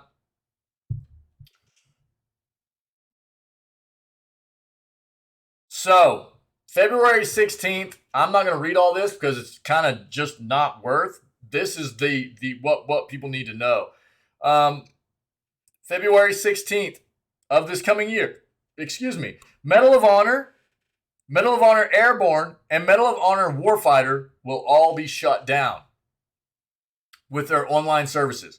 Closure of the online services is unlikely to impact all that many gamers. It may still upset some. It's also another grim reminder of the big downside to online-only multiplayer games, as they all seem to get to a point where their services are shut down and their multiplayer becomes completely inaccessible. So be aware that that's happening, okay?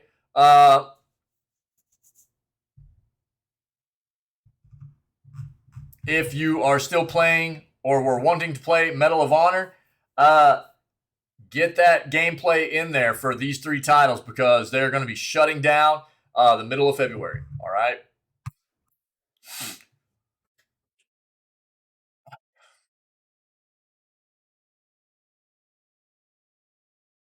Today's Disney Dreamlight Valley update aims to improve performance, especially on Switch. I'll try to give a quick TLDR here. Oh my gosh, dude. I'll run through these real quick. So there's a, this was probably yesterday. No, it was today. Yeah. All right. So Disney's Dreamlight Valley has an update. Fully compatible with Steam Deck and verified by Steam. Optimized game stability on all platforms. Updated many of the fireplaces in Dreamlight Valley to allow you to manually light them.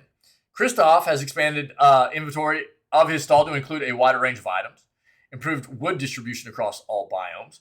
Buffed critter stomachs to allow for even more treat sharing. Reduced game loading times across all platforms. Reduced game installation size. Improved the loading of in-game assets to provide players with better performance. Deployed optimizations to reduce chances of frame drops. Improved performance and memory usage of large gardens. Removed dried plant VFX.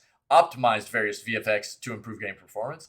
Fixed memory leaks and improved item limit feedback in furniture edit mode. Bug fixes. Avatars now have the same animation speeds. Critters are not conspiring against you. Camera shy no more. Fixed the soft lock, which occurred when pressing the return to title screen button.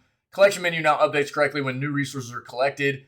A deal with Ursula Quest. Players who previously picked up the Dark Crystal should now be able to complete the quest. Photo Fervor Quest. The Elephant Graveyard can now be properly photographed. Dreamlight Fountain Quest. The Celebration Ribbon will now be properly recognized when placed close to the fountain. Part of his world quest, players who are encountering a blocker will find the Nautilus consumable has been given back, which should unlock progression. Lair Sweet Lair quest. When Goofy redecorated his house, he accidentally misplaced a quest critical piece of paper. It has been recovered and returned to its expected position in his house. Peacemaker's quest. Improved collision issues with palm trees to reduce the chance of leader shards and other items getting caught in them. So that is the gist of the updates for Disney's Dreamlight Valley. If you're interested, I will also throw this in chat. All right, there you go.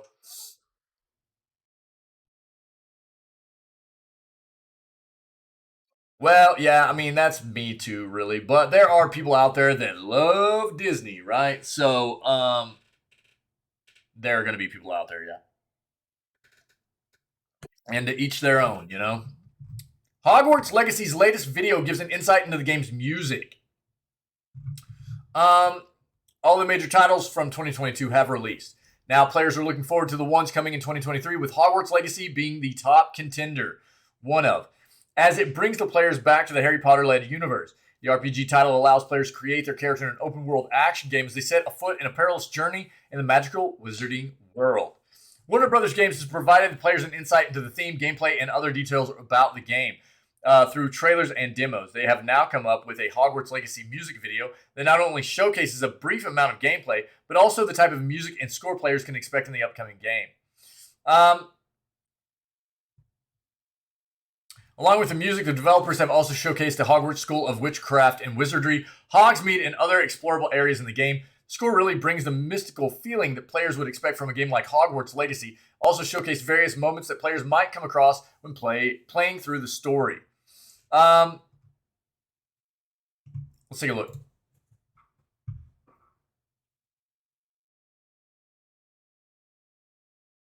Seven minutes? No, that's behind the scenes. 5 minutes? Oh, God. Jeez, dude. Bruh, I'll let you guys take a listen, dude. We're already really deep into the news, man. If you guys want to listen to these, here's the Twitter link for the music there if you guys want to listen to it. But they're really hyping up the Hogwarts stuff. Hopefully it's good, you know.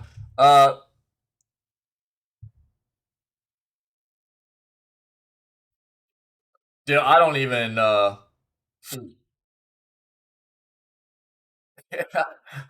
Dude, I don't even know who that is. I don't even know who Alexa Bliss is, dude. My whole, like, whenever I was a little kid, dude, I was into the wrestling scene and stuff. But, dude, that's been a long, long time. I don't even know who Alexa Bliss is. I will say that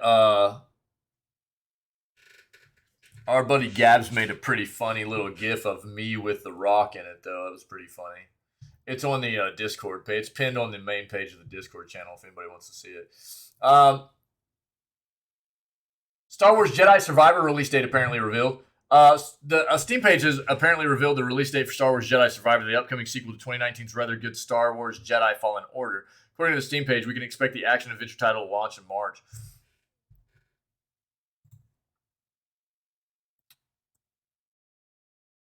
Oh, really? Nice.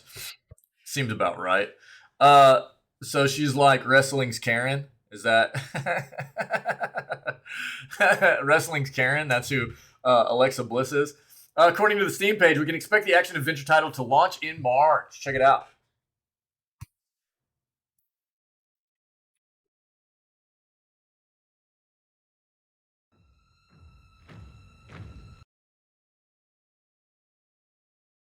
Where does it say that? What?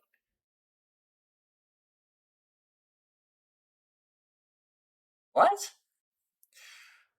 Um, the Steam page points to March 16th as the release date for Respawn's game and will continue the story of Kestis. I don't see it, dude. Prior to this inadvertent announcement, reports have suggested that Star Wars Jedi Survivor would be featured at the upcoming Game Awards ceremony. Yeah, I think it will be, which kicks off on Thursday, according to Jeff Grubb.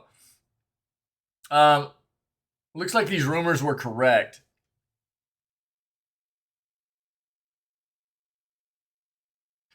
Yeah, Star Wars Jedi Survivor is supposed to be launching on PC, PS5, and Xbox Series X and S March 16th.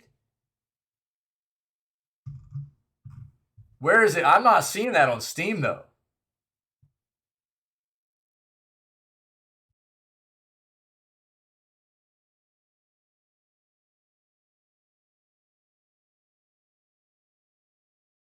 Interesting. Maybe it popped up here and then got taken down or something. I don't know. But that might be the date. That might be the date. March 16th. Yeah. So, that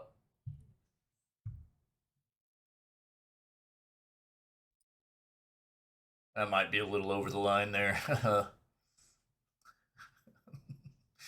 Scream would have been okay. If there was supposed to be an S in front of that. Yeah. Try to keep it safe for work.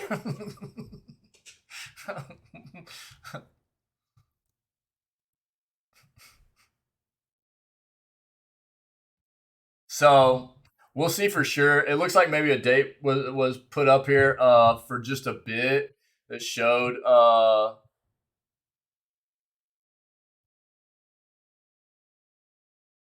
March 16th, but it's not looking like it's on the Steam page now. The Game Awards happen in 2 days. We'll be watching it, and I highly expected us to get something about Star Wars Jedi Survivor at that point, and they'll probably confirm that release date officially. So we'll see. We'll see. Xbox game prices are going to increase in 2023. Hardly surprising news, as Phil Spencer already hinted at a price increase. Also said that the price increase would not come during the holidays, as they thought it was important to maintain the prices. True enough, the price increase is not coming this holiday season. It would instead arrive next year, 2023. To be specific, Microsoft will be increasing the price of its new built for next gen full price games from $60 to $70 on all platforms. Regional pricing may differ, but there are no specifics as of now. In a statement to IGN, a Microsoft spokesperson said that the increase in price is a reflection of the game's content, scale, and technical complexity. Understandable, as the games coming out next year for Xbox are big ones. Mentioned Forza, Redfall, Starfield, some of the games affected by the price increase. Did mention, however, that as with all games developed by our teams at Xbox, these games are available on the Game Pass. Look, here's the deal, though, guys. Other than an increase in the price of games, we might be seeing a price increase in other services. Although Spencer hinted at price increases before, he didn't really give many details as to which prices will go up. He mentioned that they've held price on our console. Well, we've held price on games and our subscription. He followed this up by saying that they will not be able to keep doing this forever. I don't think it's lost on people that inflation... oh, you're fine, Xavier. Yeah. Yeah. You're all right, dude. You're all right. So there's obviously something to be said for inflation, okay? But it's hard to take a look at everything that's going on in the gaming industry with the pricing of software and hardware and what's going on with monetization in games and look at it all as inflation, okay? You take a look at how, $70 is now becoming the norm for video games. And yeah, there's no doubt, like, video games, big titled games have for a long time now been like a $60 price tag on day of their release, right? And a lot of people will go, well, yeah, it's been that way for a long time, so it's probably time for the $70 price point. Okay. But what about all the other things that go on with monetization in the gaming industry, right?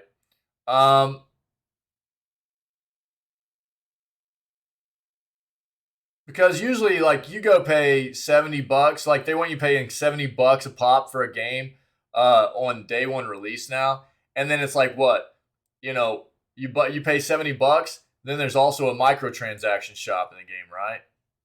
And then besides that, there's also a battle pass, and then besides the battle pass, right, there's also DLC that drops a month and a half later that is already ready for that game on the day of release. But they're trying to get more money out of you with the DLC. That's quite often the way it works for most games. And look, there are examples out there of that not happening. You take a game like, No Man's Sky, which was a terrible release, by the way. No Man's Sky was an absolute. It is one of the iconic examples of how to not release a game. But to be fair, they have redeemed themselves to an extent by continuing to put out an extremely heavy amount of content for that game that just comes along with the base price tag, which you can often get that game for about $30, And so, I mean, for anybody that's going to go, well, yeah, it's time because of inflation, man, the gaming industry, these developers, the businesses in the gaming industry, they're getting their money, dude. They're getting their money. Now, look, Xbox, I get it. Xbox has never made money on hardware. Xbox has never made money on their consoles. Hardware, peripherals, they've made some money on peripherals and stuff, I think. But their consoles, they've virtually never made any money. They've usually lost money on consoles. This is where they've always been a bit more creative and inventive and being competitive in the market. Is they've made money on software. They've made money on subscription services and things like that, as opposed to their hardware, which is where Sony, that's why Sony doesn't want this Activision Blizzard thing to happen, because Sony doesn't want things to change. Sony doesn't want to have to resort to the same kinds of tactics that Xbox has had to for so long and being inventive. Sony just wants things to continue being the way they've always have been. But there's no doubt about the fact that, like, monetization is rampant through software nowadays. And to say that a $70 price tag is needed nowadays, I don't see it. With all the other schemes that go on with software developers, in the way that they're pulling money out of people, it is disgusting, Xavier. I agree. And for them to go, well, with everything, inflation and with how big the games are and how many, people we're having to add to it, dude, I don't see it. I don't see the need for a $70 price tag. And this is the big thing for me. I'm always advocating for more people to be a part of the world that I love, which is gaming, right? Which is why I'm always promoting free software. I'm always trying to promote ways where people can try to get into, potentially get in the running for free hardware and stuff to get into the gaming universe. Price, money is a huge obstacle for people. It is one of the biggest and foremost obstacles for people to get into gaming. And all this does is make that obstacle even larger, right? With all the other things that are constantly going on with monetization in the gaming industry, creating more and more hurdles, more obstacles to people to be able to fully enjoy the games that we all love. This is just another example of that specific issue being enhanced. An obstacle becoming bigger and greater for a large number of people, and it feels bad. It would be different if, we weren't dealing with the constant monetization schemes of the battle passes and the DLC, when most DLC isn't even expansion kind of DLC. It's just little, crap DLC. But, I would probably be more apt to be like, okay, it's been a long time for the 60s, 70s, maybe a little more appropriate. I'm okay with it. But I'm not, because of all these other incorporations for money scheming that go on in the video gaming industry nowadays. It doesn't feel good. And what it seems like is there were a few companies that were like, we're doing this. We're going 70, we're going 70. And then everybody else, all these other big companies were like, oh, if they can do it, we can too, right? And so they just jumped on board and kind of are changing the norm. And to me, it feels very, very bad, because this is just making things even harder for a lot of people to get into and access the world that we love. That's my viewpoint on it. Yeah, and you're not wrong either, Xavier. Well, one of the things I'll say is like, and look, I mean, a prime recent example of the game one release doesn't feel good. We've talked about it a lot. I'll pull it up right now. Bam. Now, $60, but still, this game was trash on release. Apparently, they've patched it a little bit, and maybe it feels a little bit better now. I don't know. But trash on release. And that's unacceptable. And this is just the latest example of that real bad feeling of people feeling duped, right? And that's at 60. So now it's at 70. And the game gets hyped up, and then people buy it at 70, and they feel cheated out of $70. You're not wrong. What this has led to over time, and I've talked about this a lot, is a huge increase in piracy, which isn't healthy for the industry. Sorry. It's a pretty vicious cycle, really, is what it is. So the more the industry does this kind of crap to us, the more it results in things that are bad for the industry ultimately, like piracy. People resorting to piracy because they're like, look, man, I'm tired of being scammed out of my money. So I'm just going to go pirate a game instead of paying money for it, because I've just been getting robbed, and I'm not going to get robbed anymore. And that's how a lot of people feel about it, What I will say is at least the gaming industry is getting better about demos again.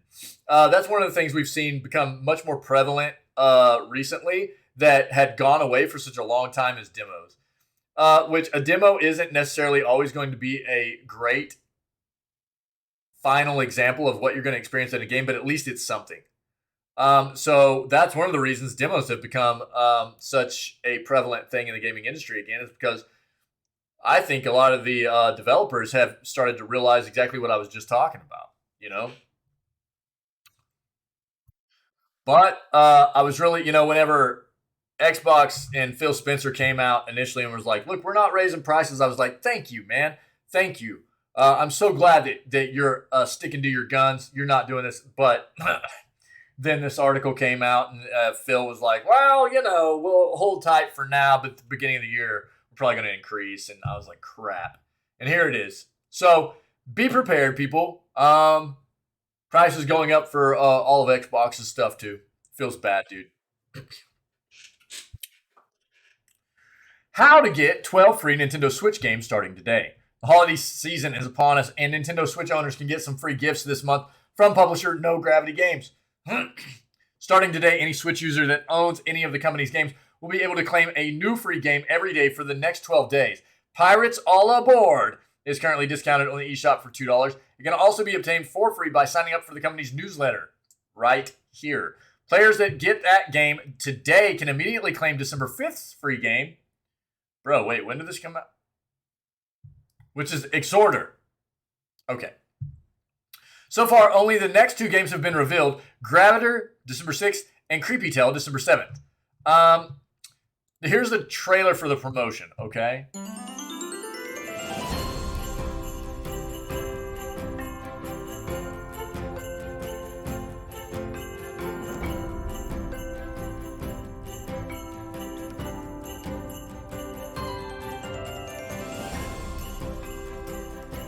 Well, this sucks because it's the 6th of December now. We didn't see this yesterday. Feels bad.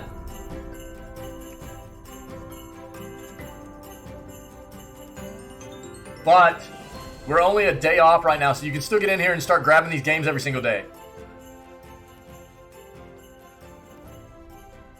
And if you missed a game, you can still get it for apparently $2. So it might be worth, depending on what the game is that you missed. So,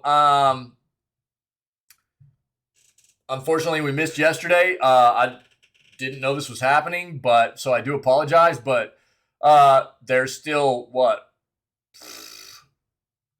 13 or 11 games to get for free starting today if you get every one from today on. There's one slight catch to this program. Users must claim each day's free game to qualify for the next one.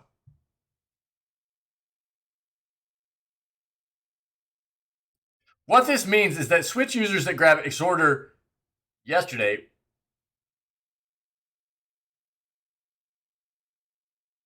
Wait, what? Switch users that grab Exorder today won't be able to grab Creepy Tail on the 7th if they forget Graviter on December 6th. However, No Gravity Games has stated that these games will be greatly discounted. The following day, users can purchase the missed games to become eligible again. Oh, suck. Only available to users in North America as well. Boo. Well, I don't know. If you want to... So what it sounds like is you would have to go purchase yesterday's game to get today's game for free, and then to continue getting the free games moving forward. But you would have to get them every single day and not forget, or you would be back in that same situation. I don't know. Sucks you can't just get in there and like grab the game for free starting the day that you found out about this or whatever. But if you need more info, here you go.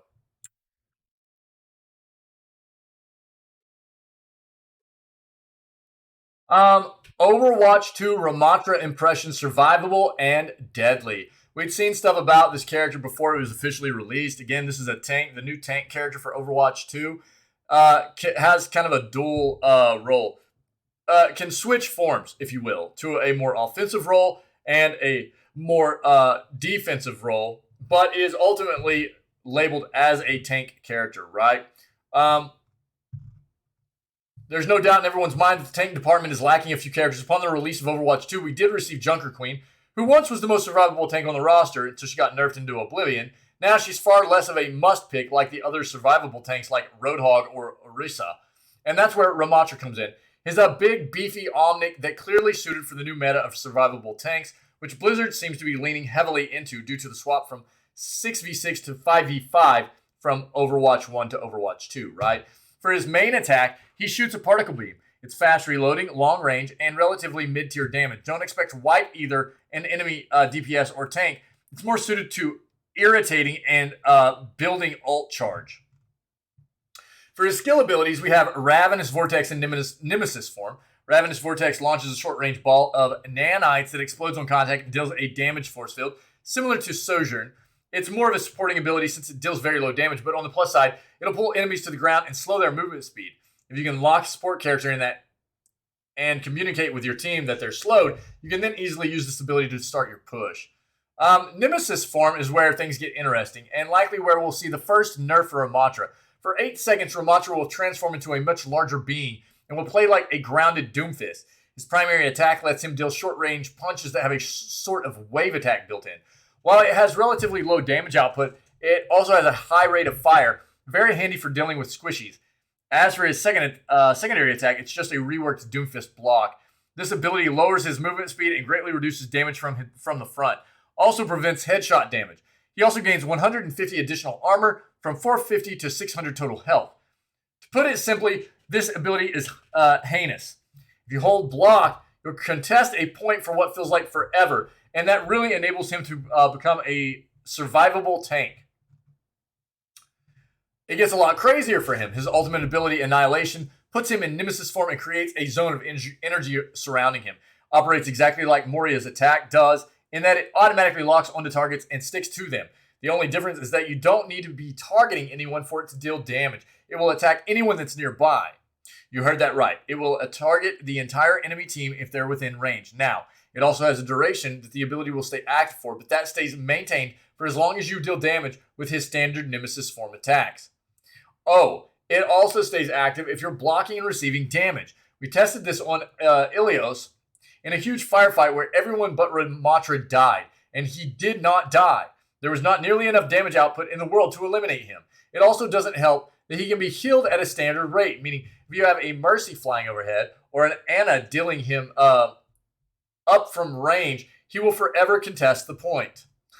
His survivability is insane. He's definitely going to become an established character in the survivable tank meta Overwatch 2 has been progressing towards, and will likely be a must-pick for a long time. It'll be interesting to see how he operates in competitive play, as his major weakness will be a highly vocal team that knows when to engage him and when to disengage. Ramatra drops on all consoles December 6th, that's today, alongside the release of Season 2. Alright. Take a quick peek. This is a very long video. We're already really long into the news segment for today. I'll let you watch it if you want to take a look. We've seen some stuff before. Pokemon Violet emulated.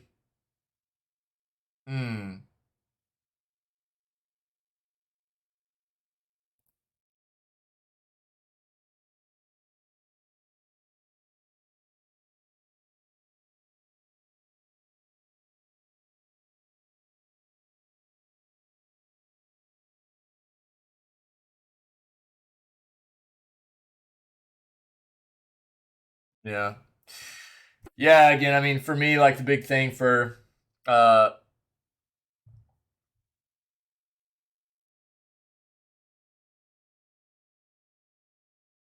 emulation stuff, as I've spoken to before, in regards to emulation, I'm a fan of emulation and what it does for preserving video game history. There are a lot of developers that have not been very good about giving people access to their old games that are not easily accessible anymore, right? So emulation for me is a very good thing in regards to that. What I don't find good about emulation is that so many people use it anymore to circumvent having to put money into the industry in a healthy way. So everybody has their own kind of viewpoint on emulation, what it's good and bad for and things, and that's kind of where I stand. I've elaborated on it before, but that's kind of where I'm at with it. This is my last article. I start all the news segments off right now with this, and I end with it because it's an option. Actually, I'll hit on this just a second. Look at this. You got 2 more days to grab Fort Triumph and RPG in a box on Epic for free. Then it'll be Saints Row 4 re-elected and Wildcat Gun Machine Gun starting on the 8th. Okay, so get your free games. Now, back to what I was saying. Sorry. You can win a Steam Deck during the Game Awards. Okay, Valve is giving away a Steam Deck every single minute during the Game Awards happening on Thursday in 2 days. Right.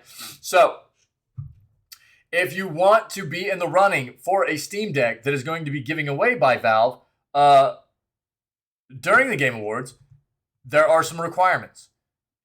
First of all, you have to be in the US, Canada, UK, or the EU. You have to have had made a purchase on Steam between November 14th of last year and November 14th of this year. Your account must be in good standing, and you cannot have a limited account, meaning that at some point with the account, you have to have had spent over $5, whether it be purchasing something on Steam or actually just adding over $5 to your wallet on your account, okay? Now, if you meet all those eligibility requirements, you can go to this link right here. I'll put this in chat, and you can register, okay?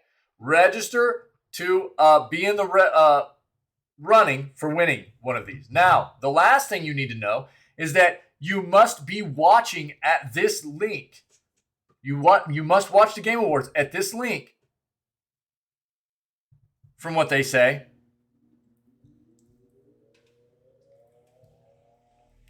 The Game Awards will be streaming live. To be eligible, you must be registered, log in, and watch the stream there.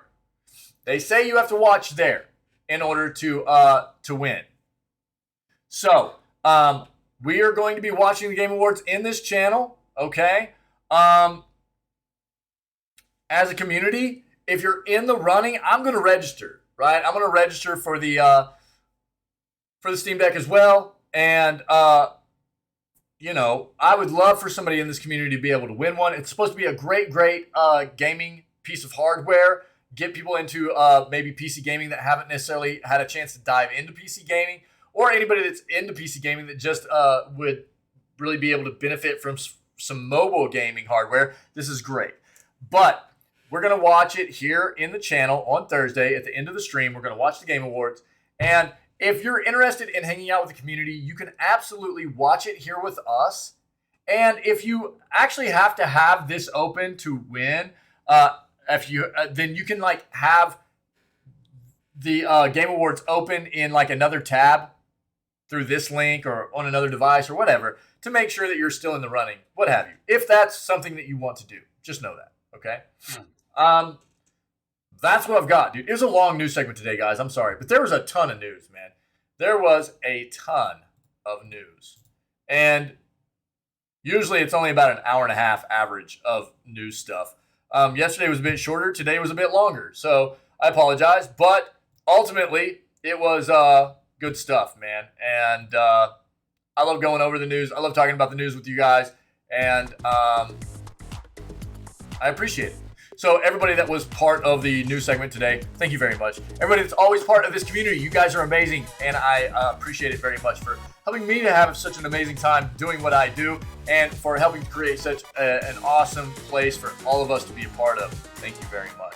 Anybody that is viewing this content as a VOD later on YouTube or on our Twitch channel here, if you're enjoying the content and, you know, you want to be a part of it live, see what you can do about coming and hanging out with us.